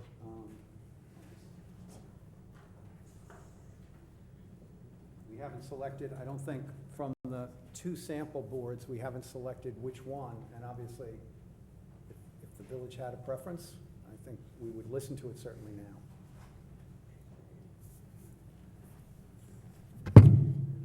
Sorry. while you're looking at that, we're trying to tie in with what's there. There's two, I'm sorry. Sorry. The two buildings are obviously brick buildings. They're two totally different types of brick. One is a jumbo brick, very variegated. One is a bit more standardized with an older flavor. So we're trying to marry something between the two of them, you know, and respect obviously the garage next door. Right. You know, so these are our first attempts at it. You know, we're actually trying to nail it down in the near future, you know, but We pretty much know that's the shape we would like to go with and the proportions and whatnot. The color might change a little bit. It's hard from a rendering. We do have a couple different renderings, you know, that represent them, but it's going to take a little bit of work on our end. But that sort of gives the flavor for what we have in mind. A couple of things, again, that I want to put on the record, because you mentioned about Jersey barriers. Anytime that you go onto the street and you take out meters or on-street parking that that we have and that we get revenue from, you then take out a permit, because you're going to have to pay us. I mean, it's a nominal fee, but you would have to pay us what the full day for each meter would be. But and our parking supervisor's office is right across the street, so you can walk right over there and just take out a permit. So if you're gonna need it for a week, you need to block out these 3 meter heads, he'll give you the amount, you sign a permit, you give us a check, and, you know, Okay. the rest is history. The reason why I asked about the windows is because it's my understanding that, don't you have to be about 15 feet away from, like, in other words, I'm not gonna be able to shake hands with the guy in the next building, right? No, it's not going to be that bad. On the windows on the street, where we can have unlimited windows. Right, of course. You know, you're talking in the I'm talking in the, back. on the southern exposure and the western exposure. Right. We are in excess of 5 feet. 5 feet is really that's from the property line, not from the adjacent building. Okay. But we are over in excess of 5 feet off the property line. So by state code, that'll give us the 25%. So that'll give us our required light and ventilation. That's sort of the magic number. Okay. And it gets better, you know, it's sort of a pie on an shape. angle, right. So as you head towards Third Avenue, it gets a good bit better. The building, Victor's building at the rear is about 7 feet further away. Okay, so it's about 12 feet. We're about 12 feet at the tightest spot. Okay. Thank you. Which is code compliant, you know, it Yeah. doesn't say you I'm sure you would know that. sometimes. Yeah, okay, thank you. Thank you, no. Anything else, Mr. Wolf? No, I neglected to mention it, but I will.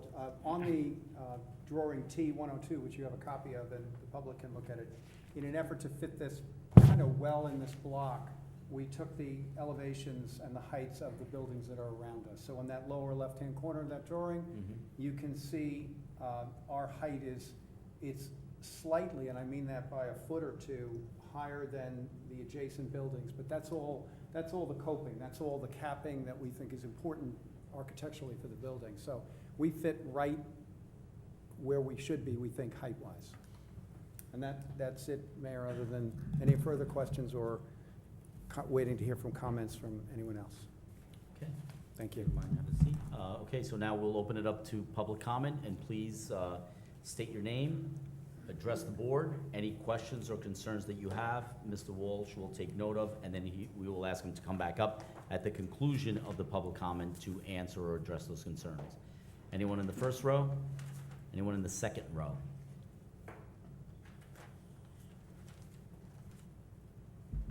Angela Glassman, 252 Garfield. Will there be any period of time when Harrison will be closed completely? Okay, we'll ask him.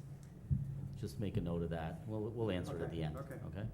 I would say probably not, but we'll ask them if, I mean, they may be a day or something that they need a crane, but if that's the case, they would have to get a permit from us, we would have to approve it, and we would notify anyone in the vicinity. But I'll have Mr. Walsh answer that at the end. Anything else? No, That's thank it? you. Anybody else in the second row? Anyone in the third row?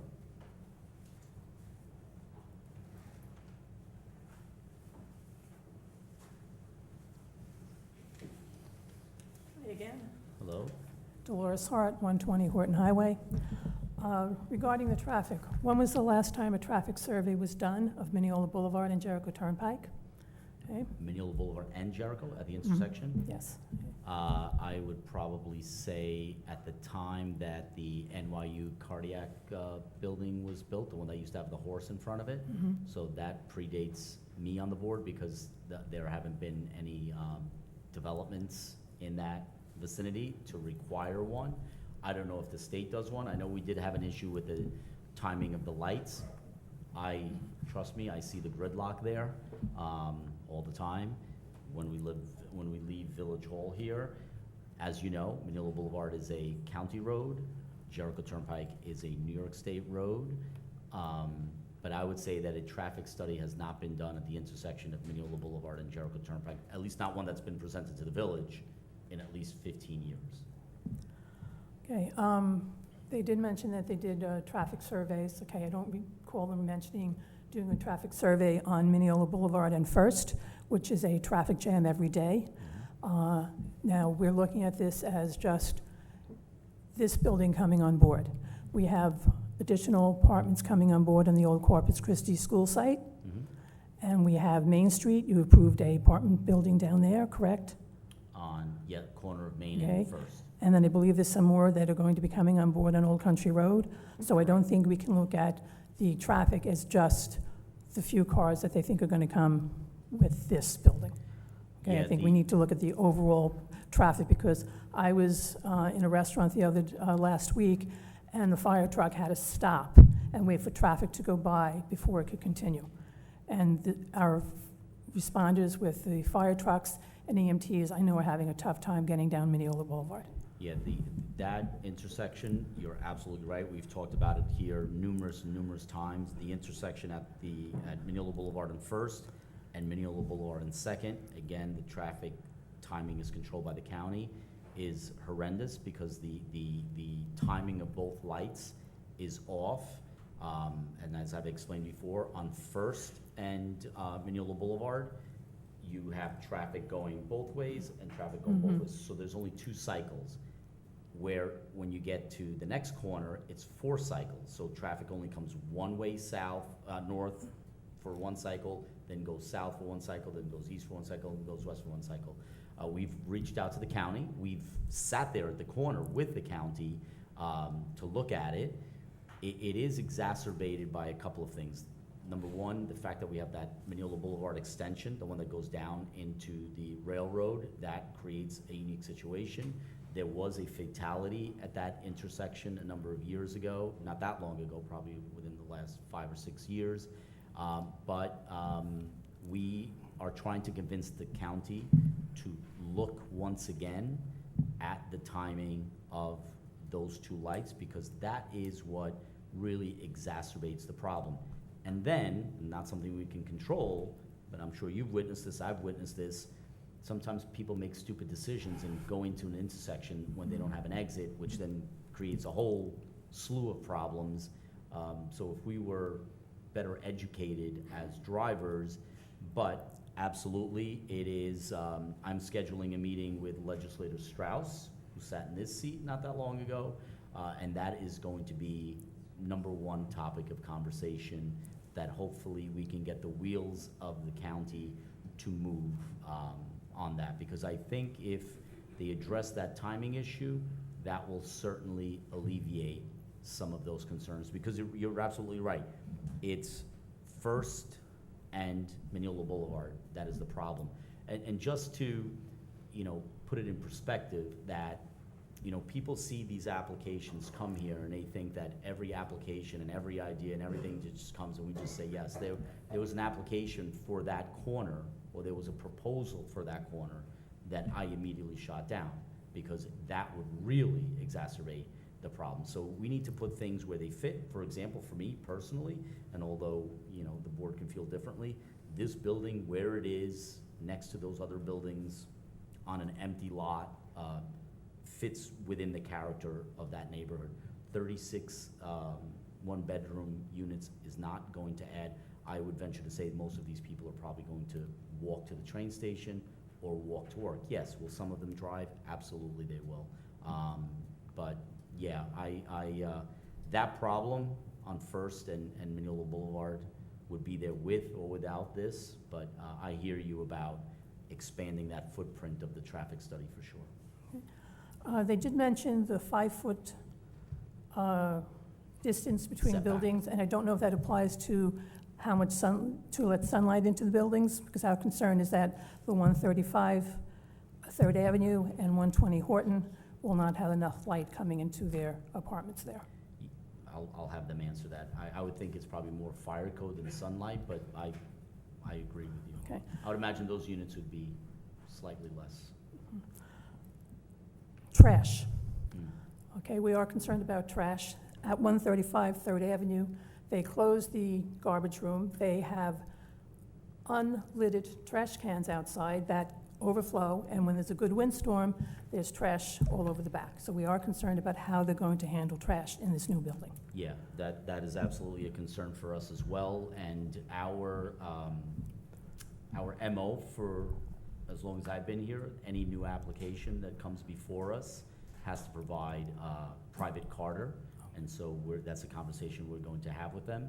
If they are grandfathered in other words, it's a prior non-conforming condition, the buildings that they have, this is, they are grandfathered in, but this is a new building, new operation, and that's certainly a conversation that we're gonna have with Mr. Musa and Mr. Walsh, because I agree with you. And again, just to kind of get off track, one of my big pet peeves, because I drive around town, is people putting garbage out on Fridays for pickup on Mondays, especially on Mineola Boulevard. I've gone into stores, and just so that people know, it's not like we're not doing anything about it. We send letters, we send notices of violation, we send summonses, people come to court, they pay fines, we send letters to the building owner, and we send letters to the business owner as well. We have a weekend traffic code enforcement gentleman who goes around, and he's obviously enforcing traffic, but at the same time, I've charged him with taking pictures, so he takes pictures. The deputy mayor sends me pictures every weekend. I take pictures and I send it to Mr. Rivera, so it is a pet peeve. You may have noticed that we removed some garbage cans from Mineola Boulevard because people were using garbage cans that were made for small, a sandwich bag, a cup of coffee, and they were putting their household garbage. And then once one person did it, then it became like Jenga. They started to pile it on top and wind would come by. We have invested thousands of dollars in what are called big belly garbage cans. You may have seen them down by the train station on 2nd Street. They essentially look like a huge mailbox. They open like a mailbox, and they really have a hole that is no larger than this, so you cannot put any household garbage in there. And they also are solar powered, and they have Wi-Fi that tells our sanitation workers on an app when they are 10% full, 20% full, 40% full, 50% full, so that they don't have to stop to empty them. And additionally, if I might, look at the sides of them. We put advertising on the sides to advertise our concerts in the park and to advertise our new Mineola event series. So we hear you, we see it, we live here. So we see the potholes, we see the garbage, we see the traffic, and we try to, we're not sitting doing nothing. We are definitely trying to make things better for you and for us. Thank you.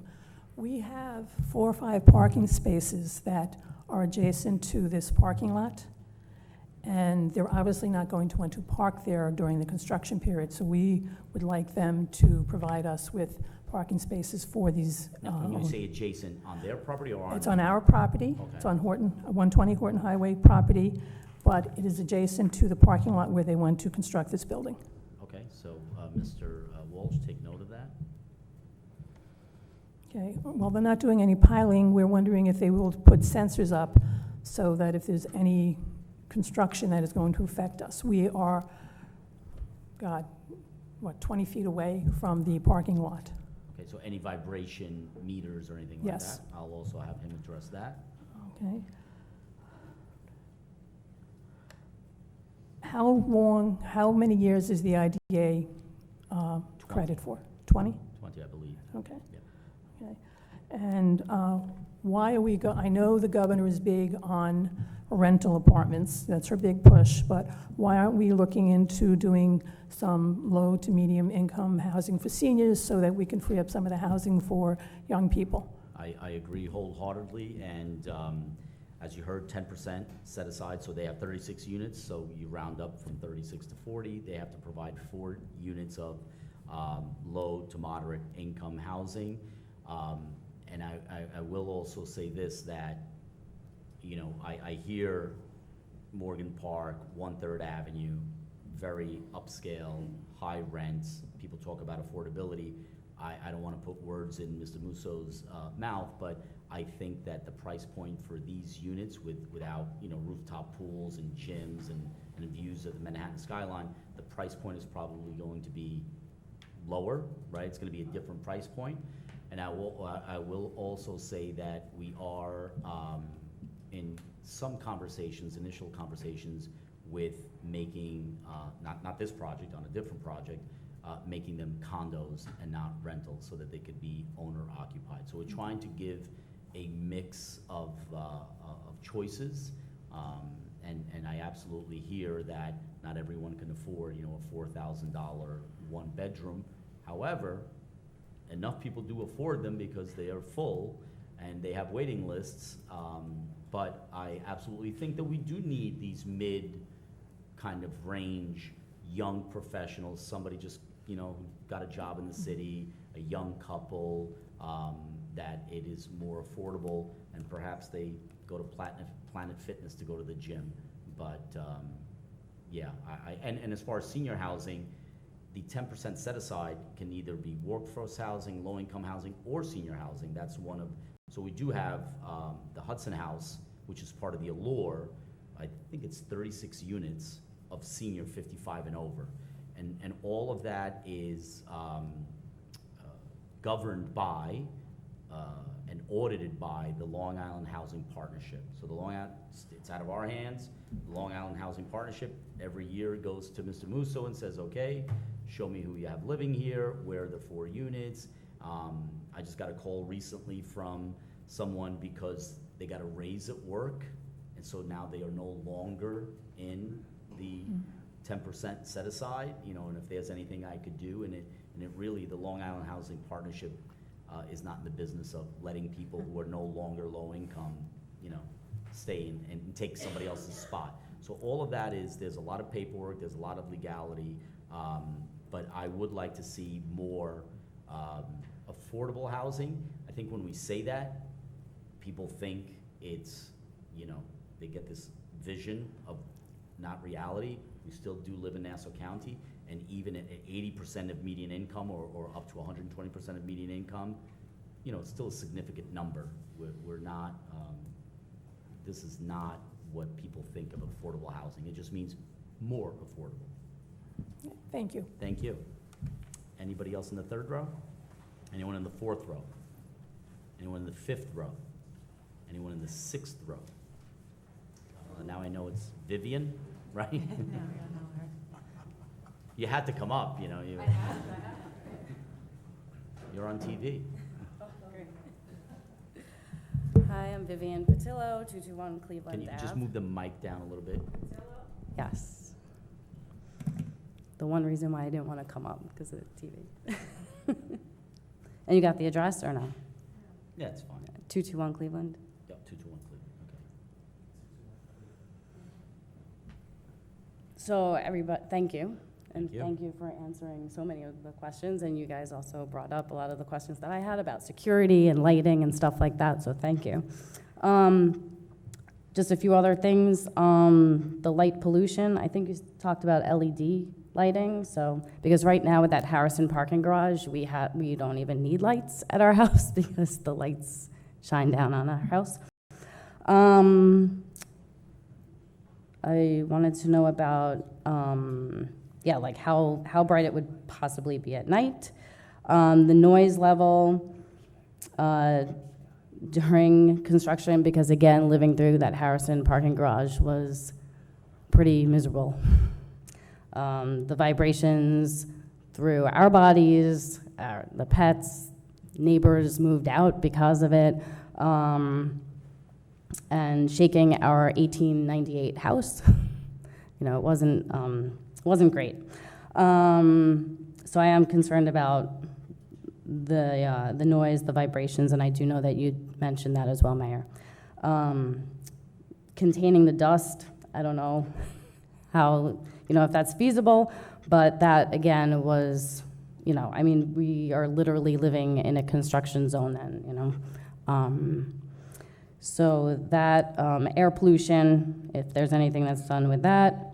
And we did have vibroanalysis in our house last time when, for the Harrison parking garage. So I know that there were things set up outside people's houses, that we also had it inside our house. And then also, thank you for covering like the water and all that sort of stuff and the electric lines.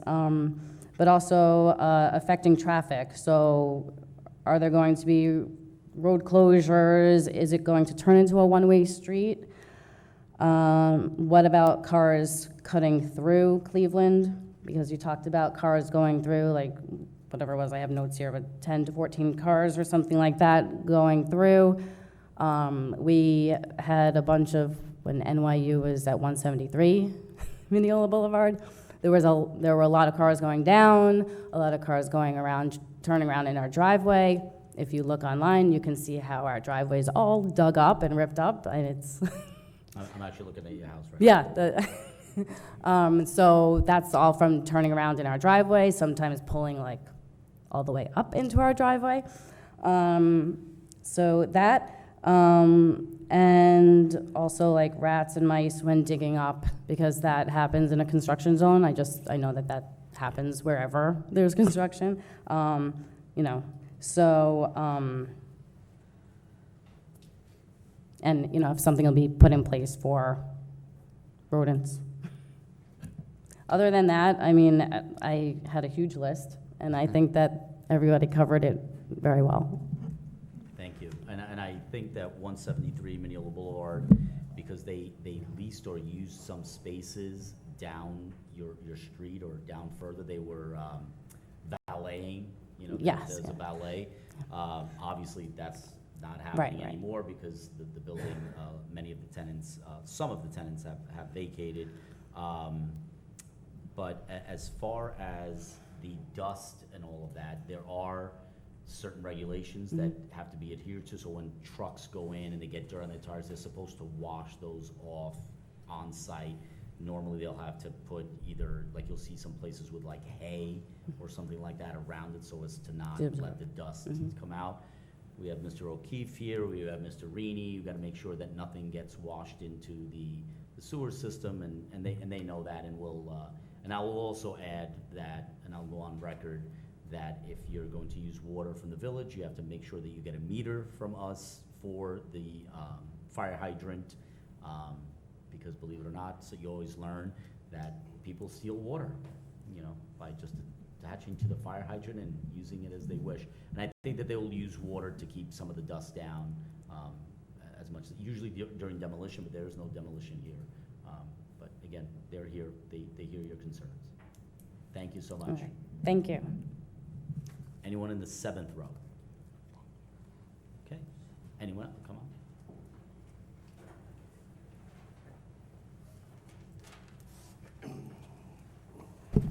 Okay, good afternoon. My name is Danny Angeles. I live in 120 Wait, Horton Highway. Wait, just nice and slow. Your name again? My name is Danny Angeles, and I live in 120 Horton Highway. Okay, I have two concerns. One is a kind of minor. They never mention if they gonna have, if this house is gonna, this building is gonna have pets, because sometimes when I walk down there, some people are very good. They clean after their dogs, but some of them they don't do it. So that's one. It's kind of minor, but I would like to know that. Number two is I have windows that's going to be, one window is going to be about 5 feet from the construction site, and the other one is going to be about 8 to 10 feet probably. Now, where I lived before, when they fixed the building where I used to live, it was in the summertime, and I had the air conditioner on, and sure enough, that whole dust went into the air condition and broke my air conditioner. So what's going to happen now if it's in the summertime and I have my air conditioner and that whole dust is coming over to my air conditioner? Not only that, there's a lady in here that has a respiratory problem, okay, and she's going to have her air conditioner on too. So what are they going to do in order to help the people that live there, right there when the dust is coming over to us, right into our windows, to where we're living? Okay, he'll address that. That's Wait, all. Just to be clear, does Mr. Musso own 120 Horton? No. He owns the other one. Okay, That's all. great. Thank you very so much. Thank you. Hey, come on up.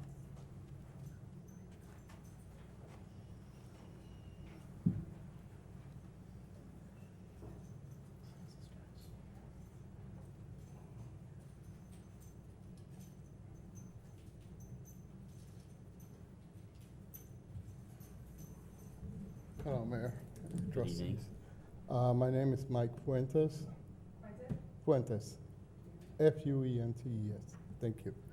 Yeah, just to elaborate, because I am the super in the building in the Horton House, 120 Horton Highway. Concern is about the garbage, because I know I go through struggles with my building and 135, which is Mr. Musso's building. We have the garbage right there on Harrison. I have a lot of garbage, and his building also put the garbage in my property too. And it's a lot of garbage. I don't know, what he's gonna do as far as the garbage that's gonna be coming from his building. Are they gonna put it in my property too? Because, it's overwhelming. And I'm afraid to get summons for my building too, because they put their garbage there. Sometimes it's a building, 200 Carolina House, they try to put garbage in my building too, in my property too. So this becomes a problem. So that's why I want them to make sure they're on record that I oppose, them putting garbage in my property too. And you guys giving me a summons for my property when I don't. I've been there 30 years and I never had problems as far as, summonses from me. Okay, I Okay. appreciate that. Yeah, that certainly is a concern. Thank you. Yeah, thank you. How many units in 120? We have 58. Okay, thank you. 58. Thank you. Years we've been getting a lot of garbage. Thank you. Okay, Mr. Walsh. Thank you. Thank you, members of the public who spoke, and I'll be as brief as I can, but I'm going to start with Mr. Fuentes. So you're speaking for a whole building, and we appreciate that. I think if I asked Mr. Musso about the garbage situation that was just described, he would be kind of surprised. So I think the best way to handle this is for he and I to talk to find out what the other version of this could be, or is this something that we haven't been looking at close enough to make sure that it isn't happening, because I think we believe our garbage should be put out at our location. The mayor also indicated earlier that what we do for this building might be under advisement with what you come up with respect to that. So that might change the dynamic. But the principle of putting our garbage of our buildings out in front of somebody else's building, that I don't think Mr. Musso supports in any way. Okay, thank you. Angela, in terms of blocking the street, and I'm using first names, I'm sorry, because that's all I could get down. Angela, we anticipate in talking to Noel, never a day was going to be no passage on the street. The street will not be closed. There could be a delivery or something that might cause us to have to close the village, this street area down for a very short period of time while a truck circulates to be able to make that drop. If it's anything longer than that, we'll be in touch with Mr. O'Keefe and let them know this is what we want to do, and how can we go about doing this. But we don't plan on closing down the street at all. There was some discussion about traffic. I think it was Dolores talking about First Street. And if the village asked us to study another intersection, I think the mayor hit it straight on this answer. We're not going to exacerbate any of the levels of service there. And there might be some levels of service that need to be looked at down south. If you ask us to study something more, we will. But I don't believe that our building, as the mayor indicated, is going to exacerbate any of those conditions. Someone spoke, I think Dolores also spoke about a 5 foot, it's 5 foot to the property line. There is 12 foot, as I think the mayor indicated, roughly 12 feet in the narrowest point between our buildings. And if you looked at this, if we were doing one development here and we were putting 12 feet between two wings of a building, I don't think people would be as concerned. That we own both buildings, so obviously, market conditions being what they are, a unit that maybe is that close will probably generate a little less rent on both ends. But either way, the tenant will be in control of that situation in terms of paying the rent.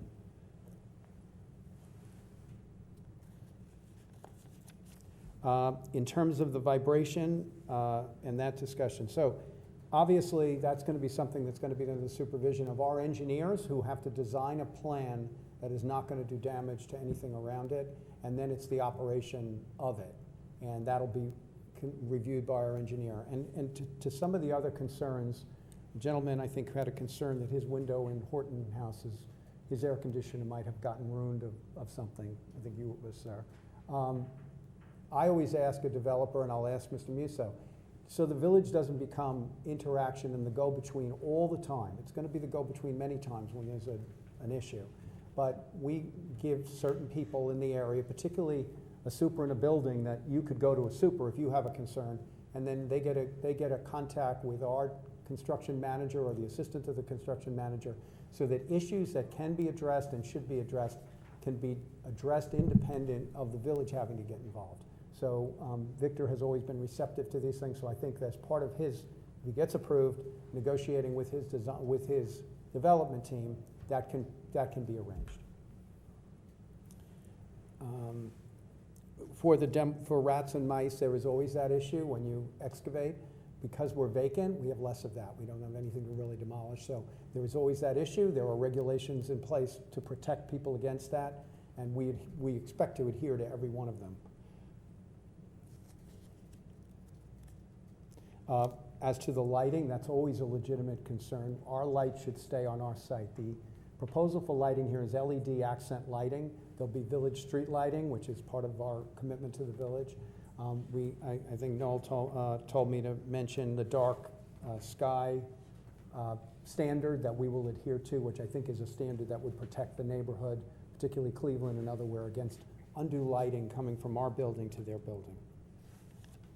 And I think I touched on most of them, everyone I can remember, but if I missed one, someone just tell me. No, I think you did, and I will just mention that with lighting, the village is also, we're switching over all of our lighting to LED, and I know for one that I, with young kids and my wife coming off the train, feel much safer. We do hear a lot about some things that cars being broken into and nefarious things going on from time to time, and I think that the more well-lit, but within reason, so that people can sleep and it's not shining in their bedroom window, but the idea of going to LED, number one, it lasts longer, the bulbs don't go out as often, and it does light the streets, and I think it keeps certain elements away as much as possible, so. But if Harrison Avenue Garage is a problem, I'm going to look into it, and certainly if there's any adjustments that we can make so that the lighting is not in your bedroom window, then we'll make those adjustments. Okay. All right. Anybody else on the board? Oh, yes. Come on up. Can you please clarify regarding the distance? Is the distance from the building going to impact the sunlight coming into the apartments at 120 Highway? Okay, I'm just going to repeat that because obviously people watching at home, the answer about the distance and the sunlight coming into 120 Horton Highway. So we will comply with the state setback requirement for our building. I'm not sure, and maybe someone you can tell me, I don't know what your setback is in Horton Highway to your property line there. I don't know what your setback is. But our setback will be up to state code. If yours is up to state code, then to the extent that there is some impact on light, on sunlight, it's within what code permits. I mean, it would be a situation which we're probably going to be roughly the same distance as you are from the property line. Okay. And I'm looking at an aerial shot here, and the bulk of 120, the Horton House, would actually not be impacted by this building. It would only be the very northern part, because the rest of it, your own building is set back, right? Your own building is set back, looks like 2 windows worth, and then you have some parking there, and then Mr. Moose's other building is also set back, so it really looks like it's just going to impact those, like, maybe 20 feet at the northernmost part of, at the corner of Harrison and Horton Highway. As I'm looking here, I'm looking at, so it looks like about the width of 3 cars at the minimum, so whatever the Thank you, width Matt. of 3 cars is. Thank you, Brad. Yep. What about the issue of providing parking for our vehicles that are going to be access to the parking spaces for construction vehicles? So the question of, you did ask that, and I apologize for not getting to it. The question is, if you have 3 or 4 vehicles that are impacted, you believe, when we're doing construction, that's going to be one of those other things that I don't think Victor, my client's in a position to say yes or no now, but the particulars of that, he would be very interested in, because we shouldn't do any damage or potentially damage anyone else's property. So my suggestion might be, when and if we get to that stage, there's further communication kind of with your building and our building as we develop, to see whether the impact of that, because we have to look at it in the context of what we really believe is really being impacted or not, and we have to kind of try and work something out as being a neighbor. Yeah, I'm looking at that right now, and I see that there's 4 cars that are parked perpendicular, parallel to your property. But I would imagine that 120 is not going to allow you to set foot on their property while you're building Yes. your building. That you're going to have to do everything from your side, for the most part. But I would imagine that if for whatever reason you had to get onto their property, that obviously you're going to have insurance and all kinds of legal things that you have to work out. But your building is set back from your property line anyway. Yes. So I do see the 4 spots that she is talking about, but I guess you could look at that. We as do you have get closer. parking, well, as I said, I don't want to oversell our parking across the street, but we do have parking across the street to work through those situations and a reciprocity between buildings. Okay. Okay, I'm gonna have to ask you guys to come up and ask the questions, because we have people at home. I just didn't get it, I don't know, somehow I didn't get the answer about the dust that will be coming over to our windows. Yes. So the answer to the question about the dust and any other impacts, when we're building, there'll be a channel of communication for your building, your super or someone, to contact us and say, this is what we're experiencing, or this is what we're afraid we're going to experience. Can we have a talk about it? Because I hear what you're saying, but I'm not so sure yet we're going to do anything to your air conditioner. But to the extent we are, we don't plan on damaging anyone else's property. We don't think we have a right to do that. So I'm opening the dialogue up for my client to say, when we get to that phase, we're more than willing to listen to a concern about that.